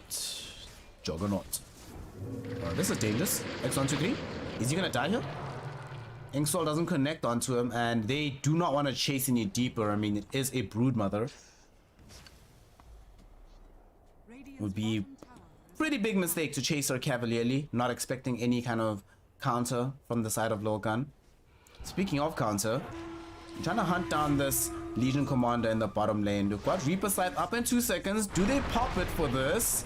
Not enough damage actually. LC still fine. Impale comes in from this Nyx Assassin. LC finally falling low enough that they are able to bring her down. Inksoul stun was there onto several, but now Hush suddenly behind the tier 2 without allies. Get Reaper Scythed into death.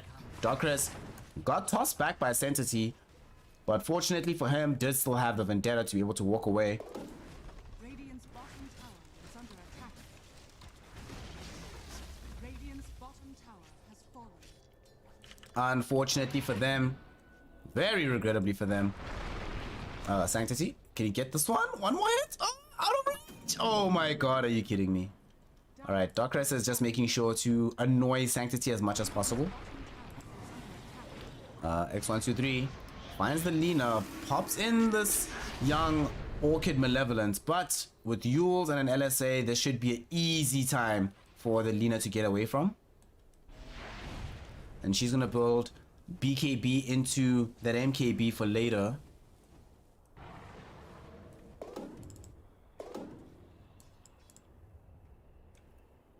Low gun. What they've been doing so far, they need to keep doing more of. Keep pressing this attack. Ah, pun intended. Keep being aggressive. Keep making it extremely hard for the side of Moon Chasers, excuse me, to think that they can come back into this one through just sheer farming.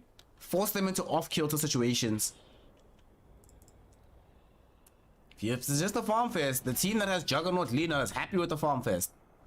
You want to turn the game into something else. As we now see, oh, big duel coming in. Blink duel, man, now it's so atypical. Normally we'll see the usage of press the attack. Oh, LSA now thrown out onto Sanctity after the Yule Scepter. Will this be a kill onto the Tiny? Eye shots might create enough space. History does not want his team to get closed in on here. LSA though still connects again. And the Sun Ray interrupted thanks to the Spike Carapace. History will dodge the Omni Slash thanks to the snowball here. They're trying to spin him down, staying alive. A couple of more right clicks should be enough. Dragon Slave doesn't connect, and Dockrez doesn't have enough mana to find the Impale. So History can indeed blink away to safety. Well, I say that though, but Lina is not deterred. Will continue to chase. Burns, doesn't it? And because you have so much HP left, you're not scared of Marvel who's closing in here. I mean, Marvel has Yule's Reaper Sight, right? By yourself, you actually can't threaten Lina.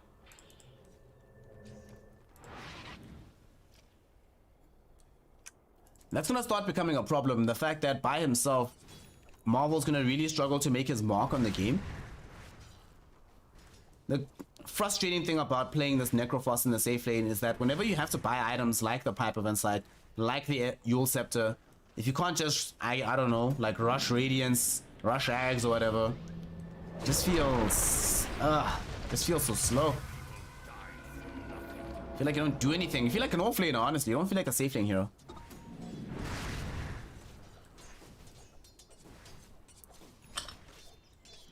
And to make matters worse, because there's double blink daggers on the team, right? But there's no force offs. There's no force off, there's no glimmer cape. So if he comes into the fight, all he can do is just slowly lumber forward. And obviously they can suss that out on the side of Moon Chasers and say, hey man, maybe let's avoid Marvel. That seems like a guy to not fight right now. We can just run away from him. Seems pretty based. Sanctity honestly is going to have to be more important because he needs to throw back the targets into Marvel to ensure that they can actually get kills. And they pop double dusts here to make sure that they can get this kill onto the next assassin. Dockrez will eat the Reaper Sight, but will tank that any day of the week if his team doesn't have to.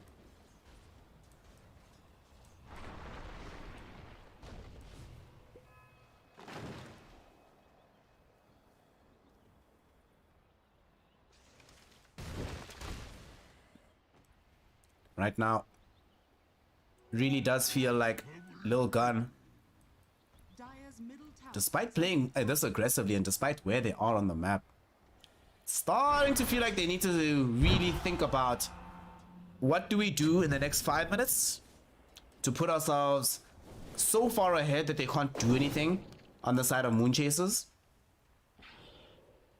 Sanctity still doesn't have his Echo Saber. Look how far the farm has dropped off for Sanctity as well as for X123. Radiant's top X123 picked up BKB now, so you have Orchid BKB. Looks like they're gonna try and get all the utility effect out of X123 rather than any healing effect. It's kind of interesting that he's sort of late. Like if I just looked at this item build, hold that thought, we see him getting dueled in the mid lane. Yet another one for this LC. Have there actually been any duels that haven't resulted in damage going the way of the Legion Commander? I do not believe so. Dire's middle tower. And now they can try and think about taking this tier 1 tower in the mid lane. Double damage rune for the Lina as well. I mean, dude, she's got Fury Soul stacks. She's gonna have press the attack, all the attack speed on earth to take down this tower. Jump in. Sanctity was looking for Hush, but press the attack will make sure it doesn't happen. And the Glimmer Cape as well protected Hush. Nice soul bind onto 2. LSA comes out. Lina with the BKB. Gonna try and finish the job onto the Tiny. Beautiful save though from the Tusker, but Hishki can only do so much. And the save only ends up making him an entree as well. Marvel, 9th duel of the game, 9th duel victory. Oh, 10th it seems actually. No, 9th, because you just got the level 2 duel. Big plays here. Massive pickup. And that's going to allow them to take the Aegis. So let's just take stock of what Moon Chasers achieved in these last few minutes, right? They came middle. they got themselves the tier 1 tower in this situation. While that was happening, and they're getting this tier 1 with double damage and whatever, we see that Moon Chasers tried to fight into them, and they jumped in with Sanctity and with the Tuskar. Suddenly, the fight goes so badly that not only do both of those heroes die, but the safe laner gets brought down as well. And all of this happening right after they managed to find a dual kill onto this Broodmother, who had gone to the effort of even getting a BKB. Like, if you look at the item builds between X123 as well as Marvel, you might be forgiven for thinking Marvel is the offlaner here.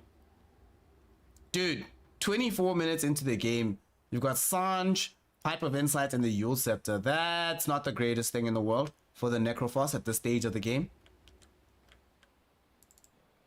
You know, Tiny has Blink Echo Saber. And by not the greatest thing in the game, I don't necessarily mean that the amount of money he has, like the farm he has, is bad. It's just that if you put this hero into the safe lane as Necro, this isn't the items that you imagine threatening the enemy with, right? Earthbound X123 has those kind of items, despite playing the offlane Brood Mama here. Jump in, Sanctity. Looking for a grab onto Lina. Can't find it though because there will be a BKB. They still do get the kill eventually though. Very odd place for them to be here. Supernova will end up getting popped. Marvel! Dueled again! Oh no! Oh no. And they got the Spy Carapace down onto the X123 Broodmother as well. Sanctity able to toss back Dorcres. Can he escape from this though? Engswa will not trigger off in time.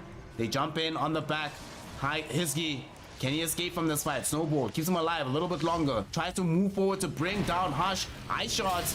Unfortunately, will not create enough space between himself and the rest of the Moon Chasers as they bring him down as well. Dominating streak for the Juggernaut. This was a fight that initially it looked like Lil Gun were so happy with, right? Lina's the first one that gets caught. She's on the higher ground. Easy grab without any chance of her surviving that fight. Unfortunately though, hell, they even got the Supernova off, stunning the Juggernaut during his spin. But Jug is too strong. Shard, Aghanim Scepter. Now, so now he has the additional Swift Slash as well. Doesn't even need the full Mjolnir at this point. Just the double axes, Manta Maelstrom seems good enough for him. And with this Aegis, difficult to imagine they can kill him. No, they mess up the combo a little bit and they can't find the kill onto Lina. BKB pop by her. She wants to turn around the fight, and with the Lacuna Blade, she bursts down the Tiny. Duel will come in immediately onto X123 and the Broodmother down for the count. As Spy Carapace stunned up Ace 12. Will he be able to escape from this fight? It does seem so. Getting back onto the high ground. But now the chase is on. Jug can't really get close enough to Marvel to feel like it's worth diving that deep into the base for. Nonetheless, they try to jump Jug, they get nothing. They try to jump Lina, they get nothing. And now, Swift Slash thrown out by said Juggernaut, looking to try to bring down Marvel. Just gonna force this Necrophos back towards the base. Fortunately for him though, Ace 12 is here with the Sunray to make sure that it's not easily possible for Moonchaser to take this high ground. Oh, Hishki jumped forward. Thought the Walrus Punch might present enough damage to kill the Lina. Regretfully, it does not. Not by any stretch of the imagination. Instead, it's only going to lead him to being dueled. On the bright side, Sanctity is able to bring down Darkres, so without this Nyx Assassin, they probably will mount the retreat from the Moonchasers. But they're still sticking around this area. Marvel went too far forward. Mate, what are you thinking? Yule Scepter will protect him from the Ink Sword for now. And Sanctity jumping in. They find the Lina. At long last, they get the big target. Swift Slash can't actually find the kill onto the Necro just yet. Omni Slash will not find kills onto the Phoenix and Brood either. Icarus dive in one direction, running and blinking away in another, and they keep these heroes all alive. Sanctity jump back in to try and find a grab onto the Juggernaut. Unfortunately for him, Jug is just too strong, and that actually allowed Juggernaut to come back in with the Aghanim spin. Not only have they found two targets, they didn't even pop the Aegis until now, and now Marvel also gonna get dueled up. Yet another one going the way of the LC, plus 210 from the offlane, and that's it. Lil Gun went for the fight. The fight, unfortunately, not really fond of them, and it will be called a GG. Well played. Moonchasers take game number 1 here in this best of 3 in the Moon Studio Asian Tigers group stages. Simply too based, my friend. Simply too based. Yeah. Let's be serious. Let's be serious. Did anybody, no cap, legit think that Lil Gun was gonna win this one? Look at the draft. Just look at the draft. What is happening? How do you win Dota with these heroes? There's practically no physical damage. You would see in this game, right, that if Juggernaut started spinning, he literally was immortal. They could do nothing. He'd just stand there and be like, now what, homie? If you can't jump him and kill him in one fell swoop, just became impossible to deal with him at all. And they end the game in resounding fashion from the side of Moonchasers, taking this and making it look easy against Lil Gun. Yo, that was a good game, actually. That was great stuff from the Moonchasers. Very happy to see what they were able to put forth here. I think as well that the reason why I really liked how the game went for them is the simplicity of the draft wasn't complicated by them thinking, okay, Lil Gun have this really out there strat. Let's try and address it by doing these sort of weird off-kilter things. Let's go aggressive tri-lane or whatever. Nope. They're just like, we're gonna pick heroes that are good and we're gonna play them in ways that are normal, and then we're gonna win the game. Lil Gun, safe lane, Necro, mid tiny, off lane Brood. The safe lane Necro is the one that builds the pipe. The Brood Mother is the one that builds the orchid. The first blink is coming from the Tusk. Yeah. Oh well, Lil Gun unfortunately were not able to put themselves over in game number 1. Moonchasers will be very happy to get themselves that first game. Now though is where things get interesting, because for Lil Gun, the expectation of course was there from them and for most of us that they would have the advantage going into this one. But now they don't. Now they're back to square one. So the question is going to be, do they try to adapt the draft in a way that allows them to utilize their strengths, or will they stay stubborn and pick more heroes that will let them flex their strength? We'll find out the question, or the answer to that question, in the next game. As game 2 being loaded up, I believe they're already in the lobby right now. Sweet. They actually already gone live. So we're gonna have about a 10-minute break. That's how long the lobby delay seems to be. And then when we return, game number 2 here in the Moon Studio Asian League between Lil Gun and the Moonchasers. If Moonchasers keeps this up, pretty sure we'll have a 2-0. But if Lil Gun can bring it back, then we'll have some excitement. So stick around, don't go anywhere, and we'll be right back with some more Dota 2 action.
Ladies, gentlemen, and my envy comrades, we back. Game number 2 here of Lil Gun versus the Moon Chasers in the Moon Studio Asian Tigers. Haha. Dumb name for a tournament, honestly, but it is what it is. We out here. Should probably actually just change the overlay as well.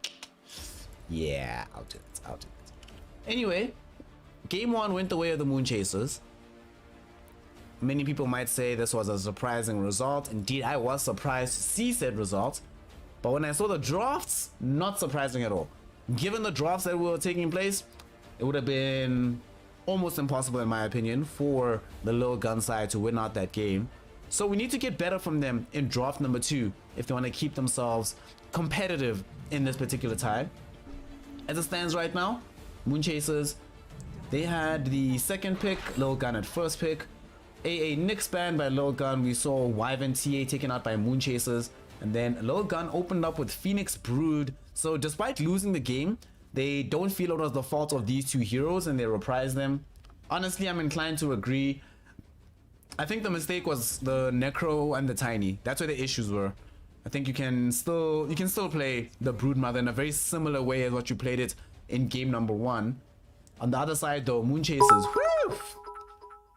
Yo, we've got a good game from them. I love how simple their drafts are. DK Mirana opening. Not complicated. We all know what DK Mirana does. DK is gonna go chill in the off lane. Mirana's gonna be out here on the map. You've got double setup now between the DK Dragon Tail as well as the Puck. We'll talk about that in a second. To easily set up for the Mirana Arrow. Second phase, you get ET Puck, so you have this massive team fight that comes along with it, as well as some decent enough lanes for yourself. And you're doing this, the enemy team for Lil Gun, they did manage to pick the Timbersaw. Timber Lion, I do personally like these two heroes. Lion, great against Puck, one of the better heroes in the game against this. Probably the best one in my opinion, but some folk have a good feeling about Nyx over the Lion. Nonetheless, it's a way to make sure that they have the necessary control. They've got some decent burst damage from Lil Gun. They are still struggling with the physical damage, and that's an issue that we saw in game 1. It's back again now. They'll need some way to be able to fix that with this last pick.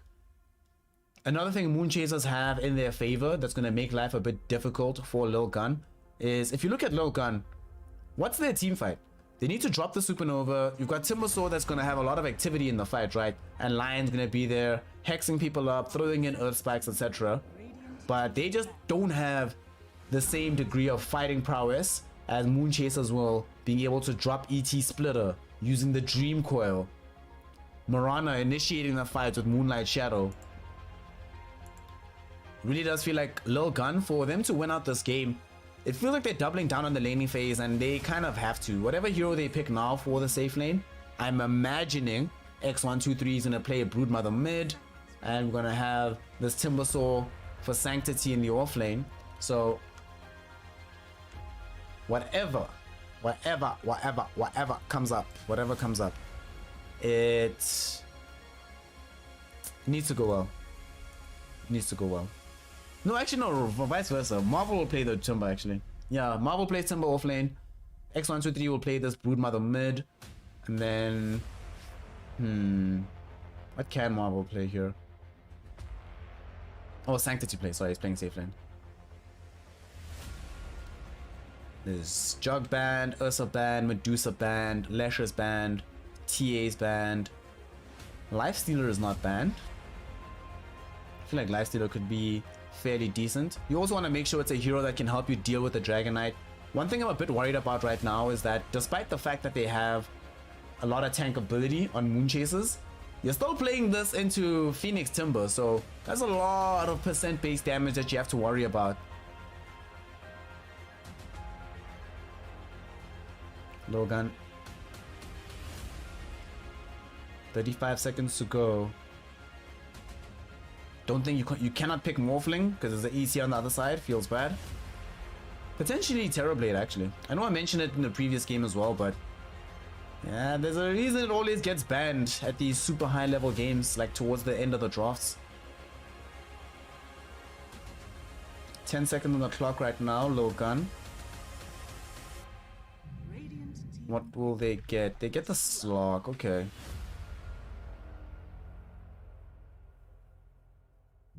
Okay. Slog last pick for Lil Gun. It's not the worst slot game in the world. It's actually a fairly decent one. They don't have they have some lockdown that will pierce your young Shadow Dance. Unfortunately, they don't have that much burst damage. Well, they didn't. Then they last picked the Luna. So now with Luna, they could potentially accelerate this game fast enough that Lil Gun can't actually keep up. Luna counters the Timbersaw in the laning phase. You have a lane counter, a hero that can play fast enough that Slog can't come online. So a pseudo soft game counter. And of course, between the Puck, the Luna, the Dragon Knight, as well as the ET, these spiders are going to be mincemeat every single fight. Very easy to remove.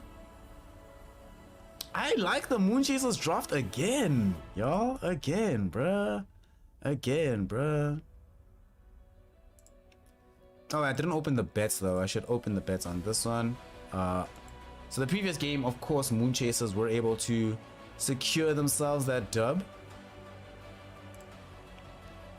So I'll close this one. I'll close the bet in like 5 minutes. The Streamlabs thing is open. Oops, and I also forgot to open predictions. My bad. La la la la la. Let's give this like 5 minutes. There we go. The Pudge. Pudge waiting room. Hey, young Johnny! Young Johnny! Shout out for the cheers, bro. Shout out for the cheers, Johnny. What a legend. I am not sure about the slog, eh? I don't know about the slog, eh? I don't know, y'all. I don't know. Do we think Sanctity can do it, or is it gonna be all about the Luna? Let's find out. Let's find out. We're getting into the game right now. Game 2. Winner of this one will just have won the game and gotten some points. Just some group points. Lol. Similar to the setup at the major, this is being governed with maps, not just like score.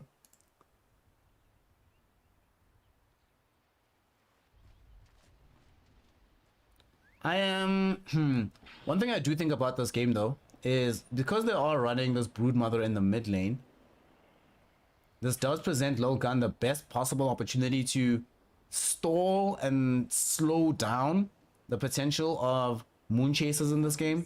You would hate for this team to get ahead on the side of Moon Chasers with DK Luna and a Puck being the one to open up fights for them. It seems highly likely that a lot of the fights that would take place soon thereafter would be impossible for Lil Gun if they were allowed to get ahead. Because then towers just fall instantly. You can take Roche early. You need to do whatever they can to prevent that from being the case. Battle begins.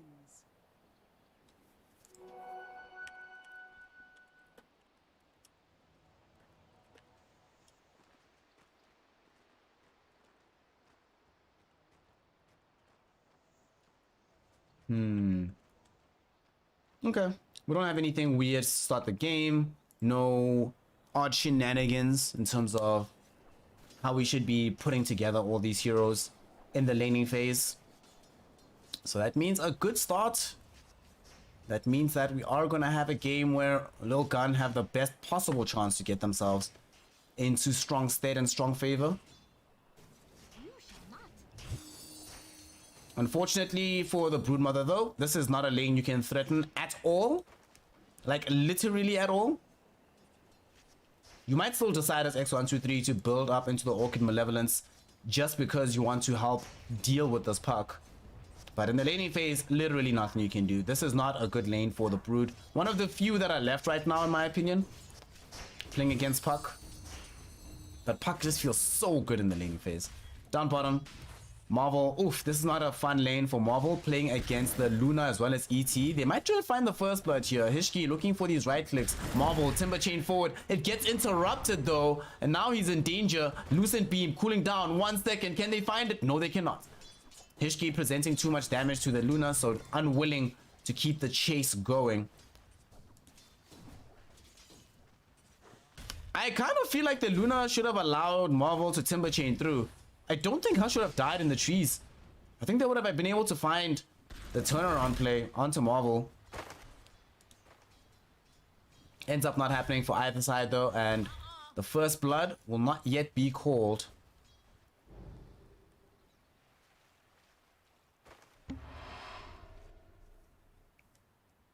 Mirana. Just moving her about on the map right now. Throw it an R, it's gonna miss. That would have been so base to court ace. But you zoned back the Phoenix away from the lane, which makes the lane that's left. Oh, we got a first blood down bottom. ET seems to have been a bit far forward. I am fairly surprised that the ET Luna lane hasn't yet been able to find a kill onto Marvel. I'm also a little bit surprised they actually decided to run the ET bottom, if I'm honest. I thought they were most likely going to put this Morana here. Though, yes, ET is generally played as the 5 position. The harass onto this young Timbersaw only really becomes huge from the ET once you get some points into natural order. Early on, you don't do anything in this lane versus what you could do top against Slock and what Morana could do bottom versus Timbersaw. So that particular laning decision is a bit peculiar for me. Money changes hands.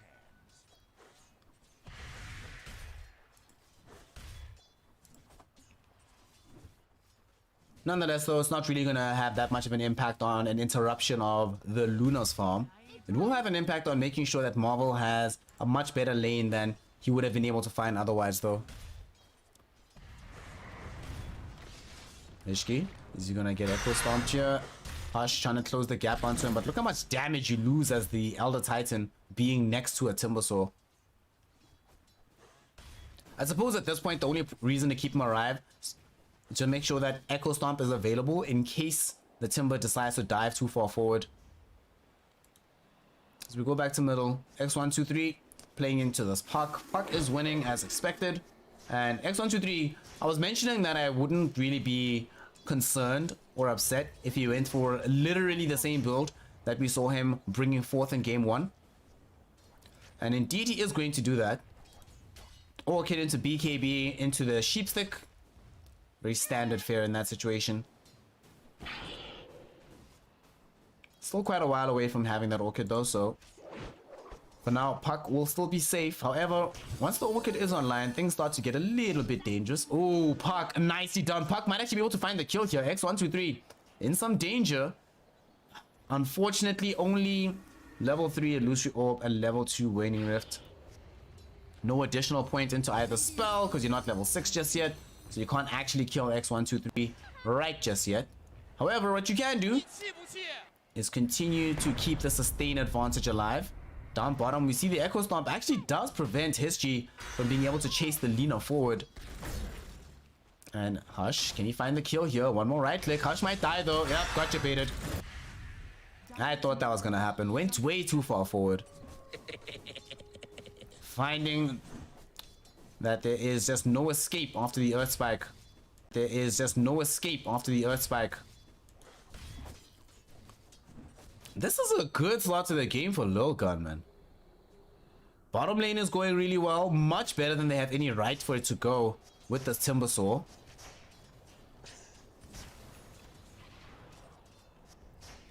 This mid lane is looking fairly decent. Yeah, sure, Puck has more CS than you, but you expect that, and Puck can't zone you out either. She failed to kill you, so you are A-okay. And then, of course, we have in the top lane that the Slock is the only one that's not really happy with this game right now. DK is out farming him at the moment. But I'm not so sure what the net worth looks like between them. Yeah, Slock's a little bit behind here.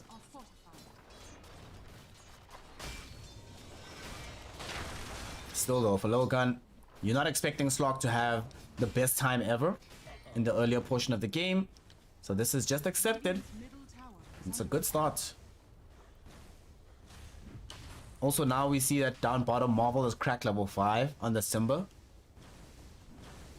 As soon as you crack 5 on Timber, time to start doing stuff like this. Here we go, baby. Dodging the Echo Stomp though, but the dive will force a rotation from the Puck. They get the easy kill onto Luna. Marvel, can he escape? No, he cannot. Puck held the Dream Coil for this exact reason. And although now, this is a bit of a dangerous situation for Marvel as well, because there's no way to Timber Chain, right? Where do you go? How do you survive this?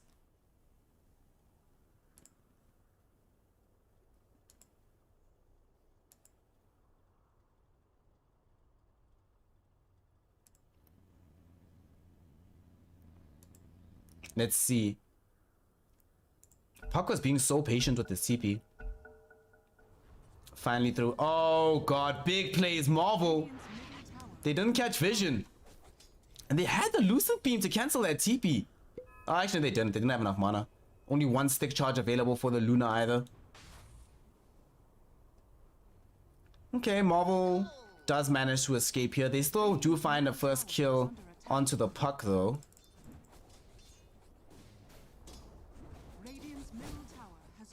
But unfortunately, that leaves the spider alone in middle, which will easily result in a tower being pushed. It's just one of these things. Whenever you have the puck or a hero that's contesting against brood middle, move away. On the side lanes, it doesn't always happen, but in the mid lane with very little distance to move, it always happens. Now we see X123 as well as Hishki trying to run down Hush here. They've got the spider army, and it should be enough to get the kill. Spawn spiderlings will then contribute further to that army success. In the top lane, though, they managed to bring down the Phoenix. DK popping the form, and Luna making the first rotation to the side of the map.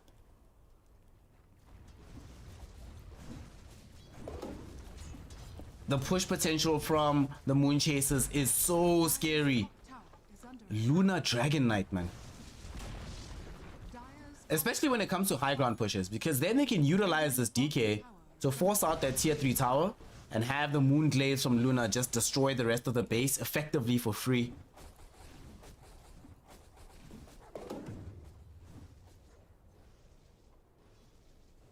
Radiant's bottom tower is under attack. Lil Gun, Radiant's bottom tower. LG. Going towards an Orchid for X123. Slog wants an Echo Saver. And of course, we're gonna want to have a. Wait, there's gonna be an early Lotus Orb, I think? Or do you just want, like. I think you buy early Lotus Orb this game for the Timber Saw.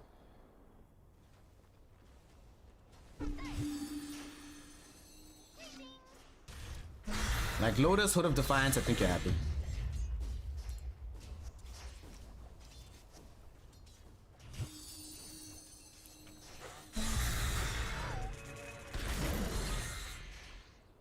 Despite this X123 Broodmother being on top of the field with net worth, the Puck and the Luna are not that far behind on the Moon Chaser side. And those two heroes scare me a lot more than a Broodmother does with high net worth. Like, Brood is terrifying, do not get me wrong, but some of these heroes, man. Echo Stomp will set up for the arrow from Hishki, but doesn't seem like they have that much damage. Only 1 point into the Starfall. Oh, 2 point Starfall, 1 point arrow. Sorry, only does a little bit of damage. And the turnaround from the spiders, they have enough to kill this Elder Titan. The double fluffy hats, yo. Let nobody flame you and tell you that this item does not make a difference. It allows the lion to stay alive.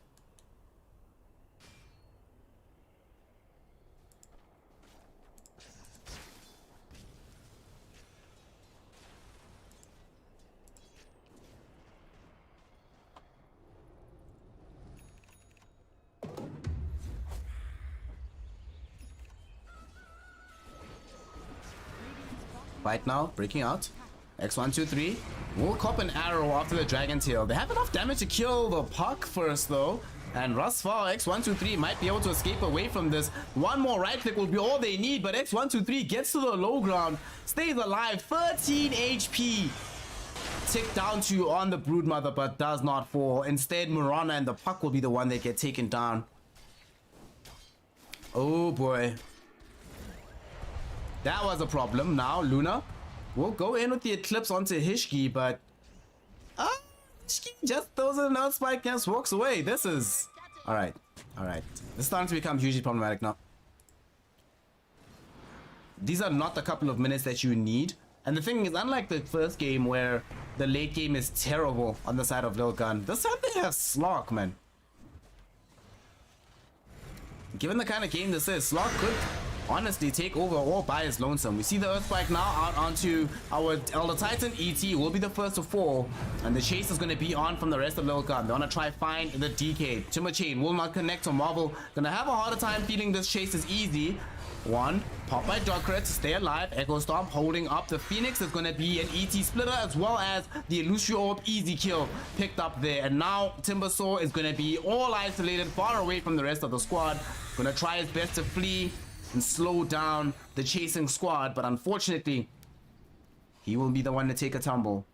Lil Gun or get out and dodge. Radiant's bottom tower is under attack. Does cost a buyback from the ET, but they do finally bring down the Timber. So who gets the kill? Of course it's Luna. Of course it's Luna.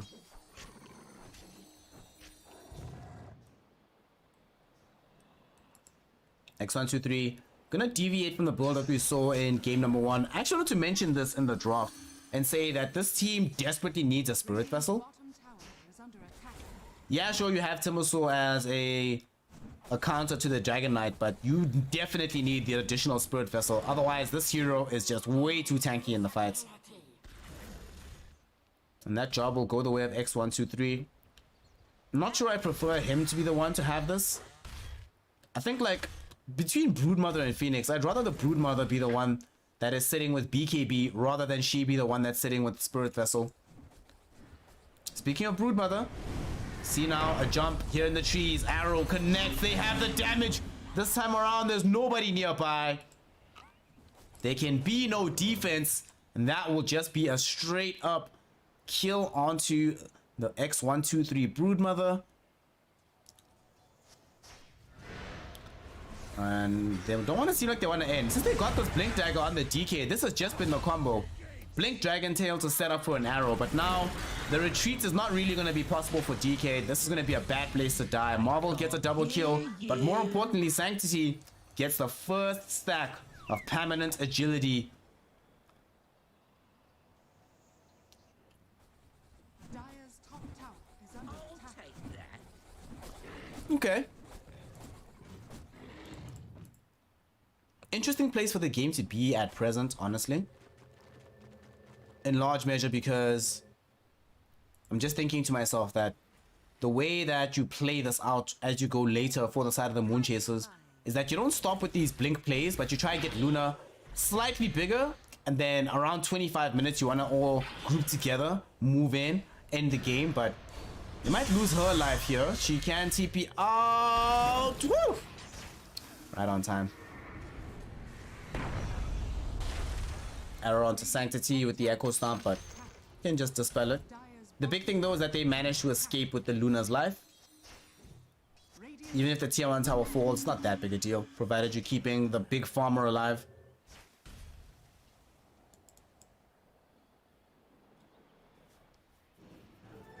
No gun. Couldn't yet claim a tower off of that incursion top. They're still pressing for it now though. Sanctity picked up a double damage on his slog. Ideally would be able to find a target right now. Echo Saber power treads. That target most certainly dies. But they can find nobody.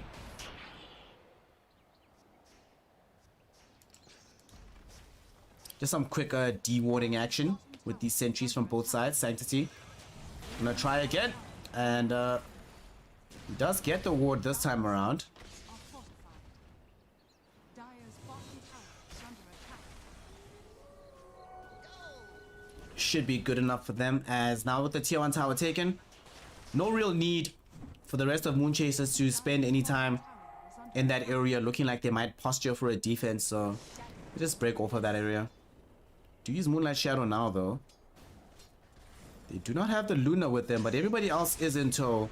Will they find a target? Dragon Tail stun does come out. It's the Timbersaw, taking quite a bit of damage here.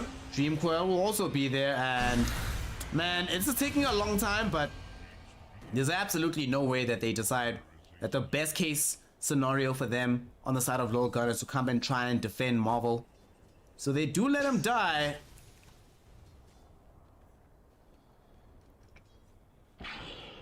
Very even game right now. We do not have anything in it.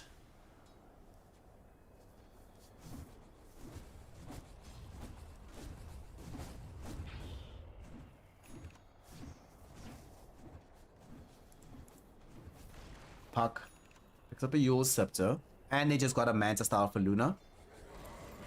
Pretty decent local power spike. Bottom tower is under attack. Radiant structure. The question is, can they turn this into a larger spike by finding a fight?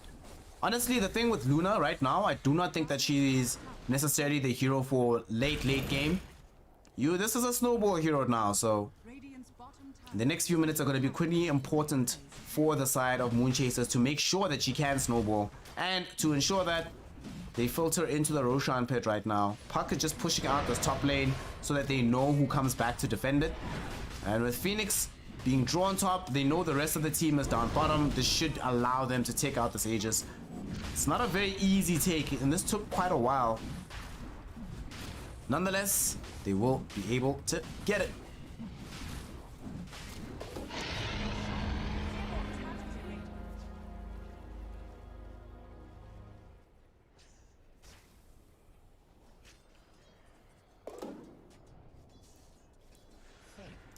Logan, now knowing that they're going to be playing into an Aegis, still are going to group up and play together, as Moonchasers will also group up.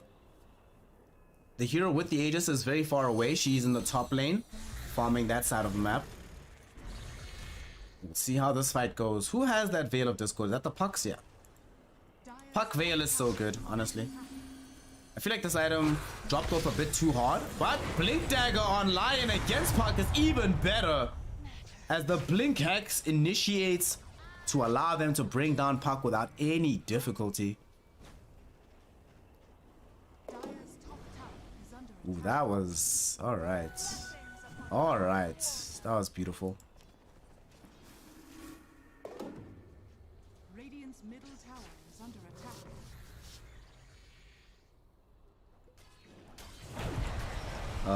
Slog. Trying to force a fight here onto Luna, but Luna, she actually pops her first life and she's already used the Eclipse.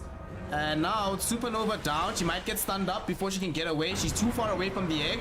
And she's still fighting though. Caught inside the pounce. Can she escape here? Dream Coil used by the Puck on the backside of the fight. The Sunray with Spirit Vessel enough to bring down Luna. And now Sanctity cleaning up Hush on the backside of the fight. Looking for more. DK. One that is right in his sight. Spirit Vessel applied onto the dragon. But with the turnaround and the chain disabled, they managed to bring down the DK. Sadly, Slog dies in the process. Getting two heroes. X123 is the one that's a big winner of this fight. Walking away very happy. The Spirit Vessel clearly being the correct decision, because although I prefer this item on the Phoenix, the reality is they need this item right now. And boy, oh boy, was it useful right now.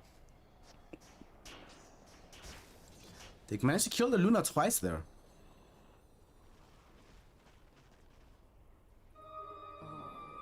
So beautiful.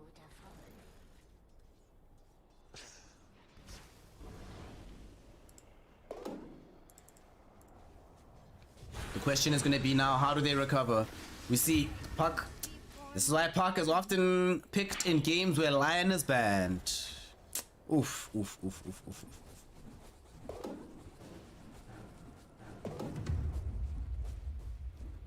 I kind of feel like the way that this game is turning out now, if they don't win a fight in the next 5 minutes, it's looking pretty much done and dusted. And the reason it feels that way is that, consider the progression of these heroes, right? Luna's the only one that's really progressing on the Radiant side for Moonchasers, getting more and more farm for herself. Same isn't really true for the other heroes involved in the game. And they find a kill on Docres. ET also getting brought down here. Just support for support across the map. But Puck isn't progressing, right? Puck keeps dying. DK is not really progressing. Quite a while away from actually having access to the BKB that is going to be required for him to win out any of these engagements and prevent himself from being Spirit Vesseled early on in the fight. Middle tower is under attack. And of course you have this Luna, who is getting larger and larger, but doing so all by herself.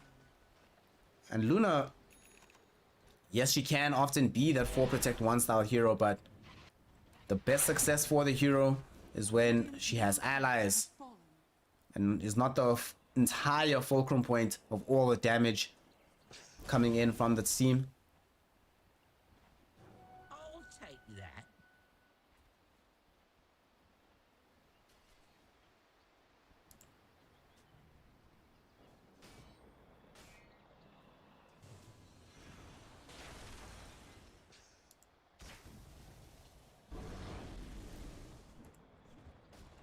Well, slowing the game down is going to be the name of the game for the side of Moonchasers, so they can try and recover farm on these heroes. Lil Gun, nothing. I don't think they care that much right now. The next few minutes aren't that important for them. They just want to finish the Diffusal Blade for Slog. They know that anytime they take a fight in a lane, they can push it down with the Broodmother and take a tower in that side of the map.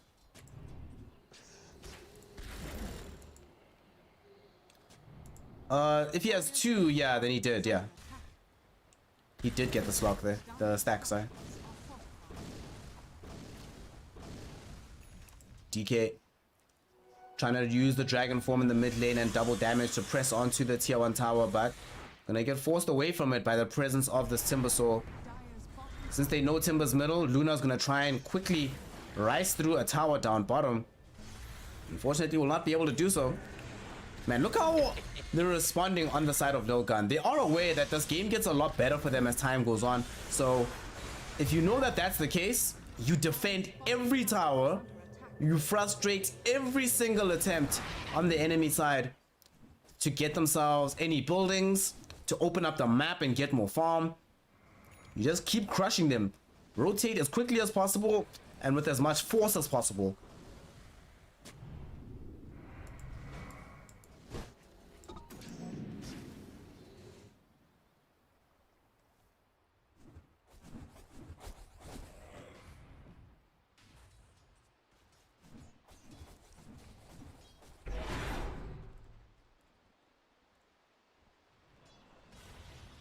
Top lane. Hush. Bye bye. Just easy damage for Sanctity.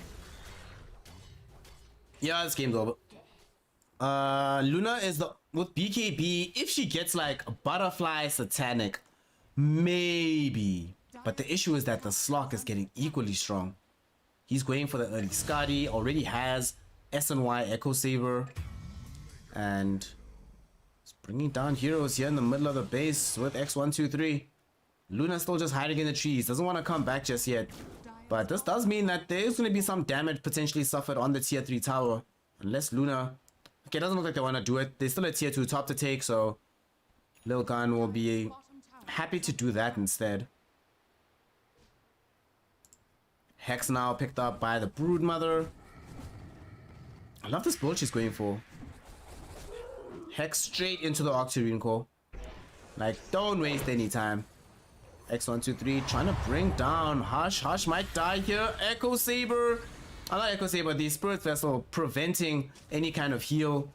There was a silence from the Orchid that almost got the kill, but unfortunately, not enough damage left with the Spiderlings.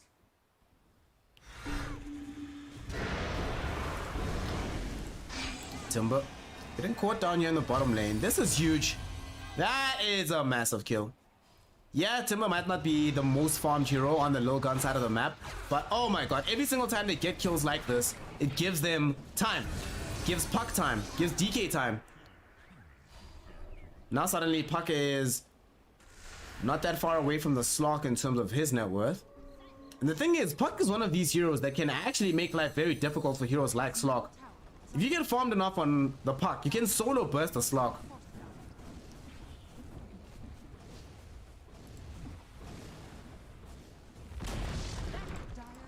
Moonlight Shadow used now as they claim the tier 1 tower in the mid lane at long last for themselves.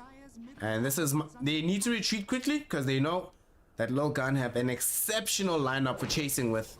Can chase with Brood, Slock, Timbersaw, Blink Dagger, Lion. It's just so much. In the meantime, speaking of so much, the Hex from Luna, or from the Broodmother, goes on to Luna with the Spirit Vessel applied as well. Unlikely to get that kill. However, the top lane, there is no support for the DK, so that kill is guaranteed to happen instead.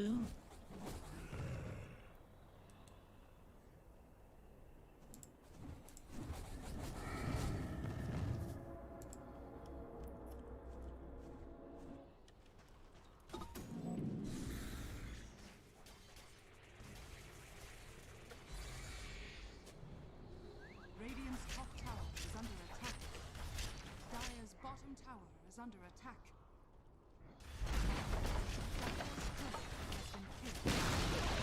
We see this push coming in. Lil Gun, take the tower. So that's all the out of towers cleared away for them.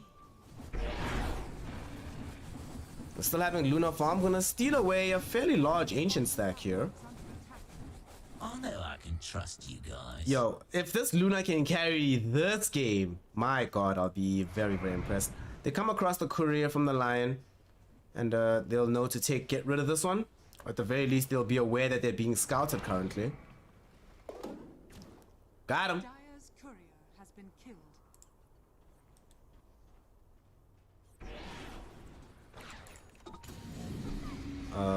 Luna.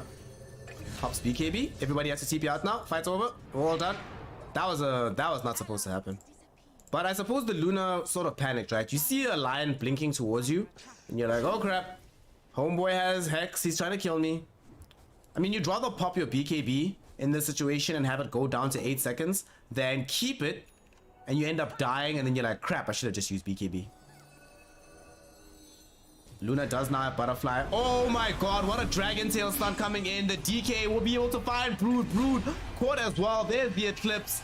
They have the damage and they want to try and look for more. Puck already had committed the Dream Coil. And Ace goes into the air. Supernova is at the ready. Do they use it? No, they cannot. They get silenced up on the Phoenix. Okay. That Dragon Tail stun, yo. Johnny, you were saying you'd be sorry for anybody who has to play DK in this game. DK making them sorry for having to play into him. Hey, Gemma. How's it going? Yeah, it's freezing cold. It's ice cold. It's the coldest thing in the world right now. Roche taking second one of the game now. So they give the Aghanim shot to the Luna so she can get the ground Lucent Beam, which will allow her to do damage without having to commit herself as far forward. And the big deal about this is that it's going to allow you to also do damage literally from fog. It's going to be great. Dire's top tower. Lil Gun. At some point, it seemed like this game was theirs for the taking, insurmountable lead, but some really strong fights from the Moon Chasers, especially the catches onto the Broodmother. Might try for this again now. Smoking up. Smoke does pop on the Luna, and Hisky will get his Hex that he was looking for on Luna earlier. This time around though, it is not coming without penalty as the DK jumps in and they find that kill. There will be a buyback from the Lion. ET Splitter has already gone out. Finger of Death, actually the Lion able to get the kill, bring down the Aegis of the Immortal. It does cost his own life, so it's a dieback from him, and now BKB activated by the Luna to run away from the fight. In the meantime, Sanctity able to bring down Hush. Supernova activated. Will they be able to fight around it? No, they will not. They're trying to flee, but it pops. They've caught the Luna. They got the Sunray down. Luna is gone. A little gun. Able to find a very good fight. The DK, will he be able to flee from this one? No, he will not. Own BKB is down as well. And that's going to be 2 core heroes dead. Lots of damage going towards the Slog. And a lot of money and experience into the side of Lil Gun. I'm very surprised that Moon Chasers, despite after getting the initial quick jump on the Lion and killing him, I'm very surprised they stayed fighting after he bought back. That was shocking to me. But it happened. They also decided to buy a gem on the side of Lil Gun. Whenever you have a Slog on your team, you love to see that squad buying gem, making sure you can remove all the vision from the enemy, Radiant's middle tower is under attack. as well as allowing you to apply further and further map pressure onto your opponent. They're gonna try to take the tier 3 tower through the mid lane now, as the Siege Dragon is here with this push. Puck doing what she can to delay this. And with Dockress being able to throw in a Sacred Arrow, destroying the catapult, does seem like the push will end, at least for now.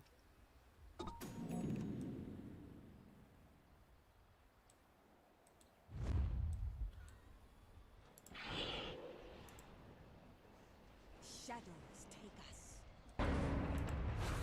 Jump in now from this Moonlight Shadow, and they find a fight. Puck almost died so quickly just from the damage coming in from the Timber, but who dies even faster is gonna be the Broodmother. Jumping in onto the backside of the fight though, We're gonna find the rest of Lil Gun eviscerating Puck. Puck buying back. Arrow connecting onto this Lion. Can they get this kill? No, they cannot. Kept alive thanks to the shard on the slot. Going in with the depth.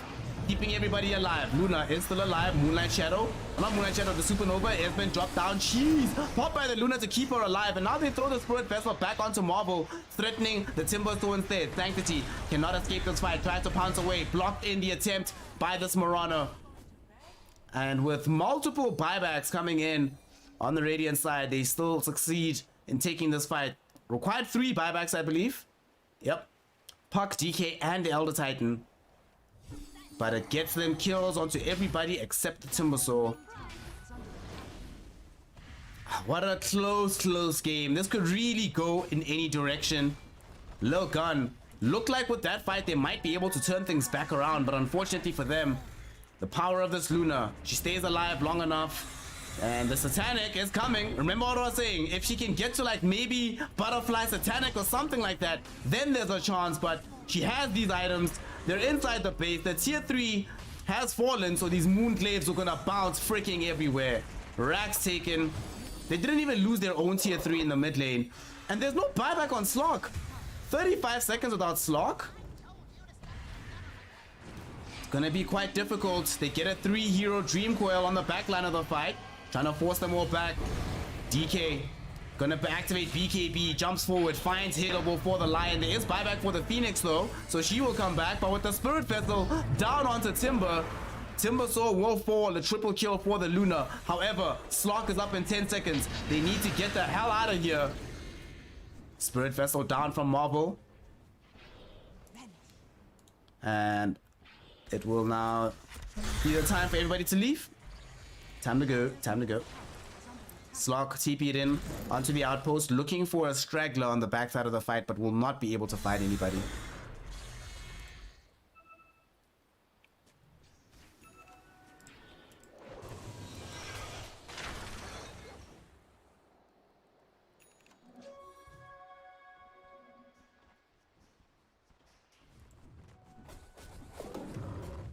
Luna still very ahead. Wanting Hurricane Pike now. Actually, almost available. Deciding to forego having buyback though.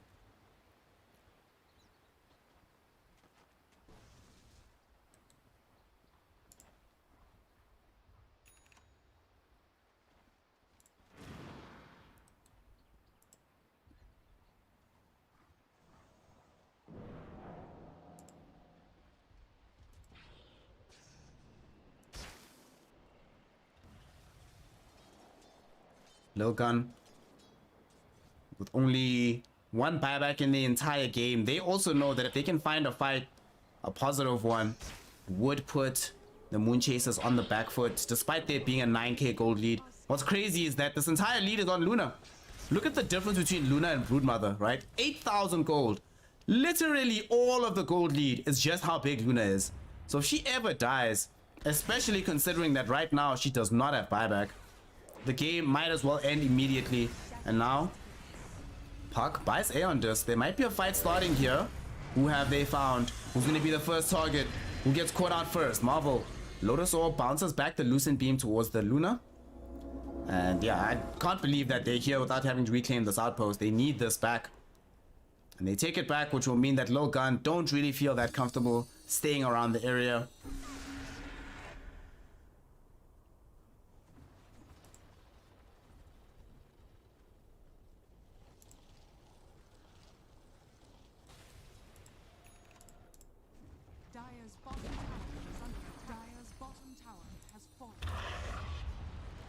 With the fight not really going anywhere, this actually is really beneficial for the side of the Moonchasers, as they still have this DK form. Are you really going for a base race versus Luna DK? Okay, that's... I think someone on Lil Gun is like, yo guys, you can see the whole team is there, right? The whole team's in the mid lane. They're like, yo, let's try force this tier 3 tower, get these racks. And then somebody on the team was like, they have Luna DK. And they're like, oh, right, let's get out. Although this Luna doesn't really feel like she wants to leave the base. Luna? I feel like this was actually really bad from the side of the Moonchasers. There's no reason to have lost their racks middle in this situation, given what is happening on the map right now.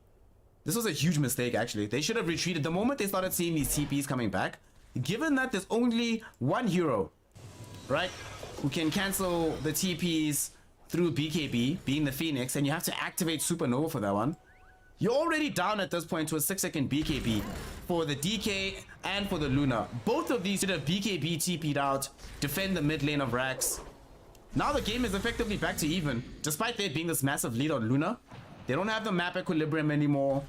And the overall heroes of Lil Gun are stronger than the overall heroes on the side of the Moon Chasers right now. And now Luna, can she make herself known for this defense? They get a nice Lucent Beam stun here. Sanctity trying to get in behind the fight, looking for the DK. DK going to be able to activate the BKB. They turn around with the ET splitter, catching both Ace and Sanctity. Usage there of the Shadow Dance will make sure that Sanctity can stay forward in the fight. Icarus died, but very far forward. The Phoenix will get popped, but it's enough to isolate the DK, get the kill there, and it's going to be one down. However, they lose their second support on the side of Lil Gun as they lose this Phoenix. With a 3v4, probably for the best to try and retreat away from this engagement.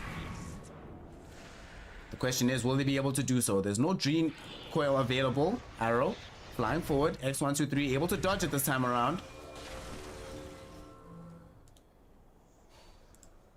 And the Moon Chasers. Alright, it ends up being okay. 2 for 1. Cost a lot to try and find and kill that DK.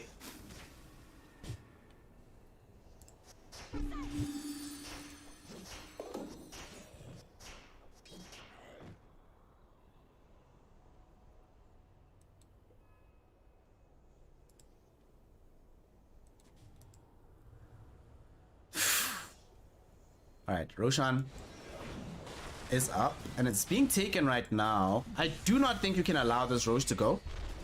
Like, you have to fight this if you're playing on Radiant side. And now with Aegis available and the Roche at half health, Puck under Moonlight Shadows scouts out the Broodmother. We have the first Aeon Disc on the side of Lil Gun as it gets picked up by the Lion. Already have one on Puck, but I think they could use probably 2 more on Radiant side. How will they defend this? Aegis gets taken away. Not gonna get stopped out. Luna cannot find the ultimate yet. There's gonna be a Dream Coil onto a few heroes. Will there be an Eclipse? BKB activated. They refresh on the Puck to keep chasing onto the high ground. Oh, nice Waning Rift is gonna prevent the Supernova. Yule Scepter will still be there. Luna in danger. Luna having trouble. Can she activate the Satanic and fight back? Yes, she can. She stays alive, brings down the Phoenix in the process. They've already lost the Lion as well as Decorus takes him out. But now Sanctity, can he bring down Luna? No, we can't. Can't do it all alone, my friend. And now Arrow connects. Dragon Tail stun there as well. Load of Thorpe tries to help, but there's just too much damage. They bring down the Slog. Marvel, he's now gonna find himself joining the Slog in the fountain. He was only trying to help. He's gone. That's 4 heroes taken away. Lil Gun, despite getting the Aegis, that's what's crazy. They got the Aegis, they got the Shard, or the Aghanims. Wait, was it Aghanims or Refresher? Let's see. I didn't see... I don't see anybody having used the Ag, so it must have been a Refresher on that Roche. And now, with no buyback on Timber, 10 seconds without support, and a Luna DK inside your base, is this how the game is going to end? Sanctity trying with the ultimate, doing his best. Moon Chasers could not care less. All they want is the Ancients, and all they get is the Ancients. GG, well played. Moon Chasers somehow find a victory and pick up a 2-0. Woo! Slug doesn't need BKB. He should have had BKB. He should have had BKB, dude. I don't know, dog. The thing is, Slug should have had BKB. They... Oh. Oops. What just happened? Oh, God. I messed up. I messed up. God damn it, did I mess up that hard? Yeah, I did. Oh god, I missed the game. I lost the game. Oh lol, oh lol. Ah well, who cares? Slog 100% should have had BKB. X123 should have had BKB. He went BKB in the previous game, right? He bought, what did he buy in that previous game? He bought BKB, Orchid, opening 2, right? Orchid first, then BKB. In this game, he went Orchid first again, but then he went for Spirit Vessel. And I forgot what he went afterwards. I forget. Yeah. I'm not impressed by what I saw here from Logan. Not buying the BKBs, a very wonky first draft, but crucially, they were winning this game, y'all. This game was won. This game was theirs. And then it wasn't. Suddenly. Luna was really far ahead, and generally speaking, when you have a game where there's one hero that's taking up that much pressure, this is before the rest of the team started getting a little bit stronger as well. I kind of feel like Lil Gun should have done a bit more to double down on not just hunting the Luna every fight. When you're in that situation where you're that far ahead, right, you can afford to pick off everybody else and then isolate the Luna like that. But they kept being like, okay, we have to kill Luna. Luna has BKB. Luna has Satanic. She's gonna turn. She's gonna fight. Lil Gun. Hex. Yes, you got the Hex. Brood Mama got the Hex in that situation. I don't know, man. That was... yeah. Not the best game from Lil Gun, but fortunately it is still group stages and they'll have a lot of time to figure out all the kinks in how they play before the playoffs start. If they get to the playoffs is the question. For now though, yeah, OG would have, like, they needed to win the game a lot earlier. OG would have bought BK. A lot of other teams would have bought BKBs, dude. Just Slark without BKB. I understood going for the Scotty Rush. That makes perfect sense to me. But skipping over the BKB, that just simply can't happen. Well, everybody, it's going to be that for now. We out here. We did it. We did it, Mori. We did it. 5 hours remaining to win 3 games, lol. Maybe I'll play some Dota. Thank you so much, everybody, for pulling through, hanging out with the homie today. I'm gonna be streaming again later tonight. Let me tell you the time. Hold on.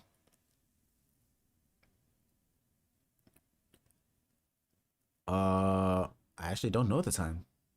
I do not know the time. Of course, this is also in the event that my internet holds. It's actually been very well behaved today. I've been quite surprised. Not as badly behaved as it's been in the last couple of weeks, but still not good enough, but we're getting there. Thank you so much, everybody, for pulling through, hanging out with me on the day 1 of the return. We're building up to those young TI qualifiers, so make sure that you're out here every day. If you're following, hello. There's no shilling today. Today would just be, today's just vibes. Gemma, no longer Saber, thank you, y'all, for following. I really do appreciate it. Comrade Halbert, shout out to you for the subscription. Johnny, thank you for cheering. Thank you for teaching us some Greek. Jareen, thank you for teaching us some, well, for testing that the Nepali filter works in the server, and for hanging out with a homie. Sandy, so good to see you again. And of course, Big Jaeger in the background, out here. God de Jaeger. What a legend. Thank you all so much for today, hanging out with me. Of course, it is not the most exciting Dota, let's be honest.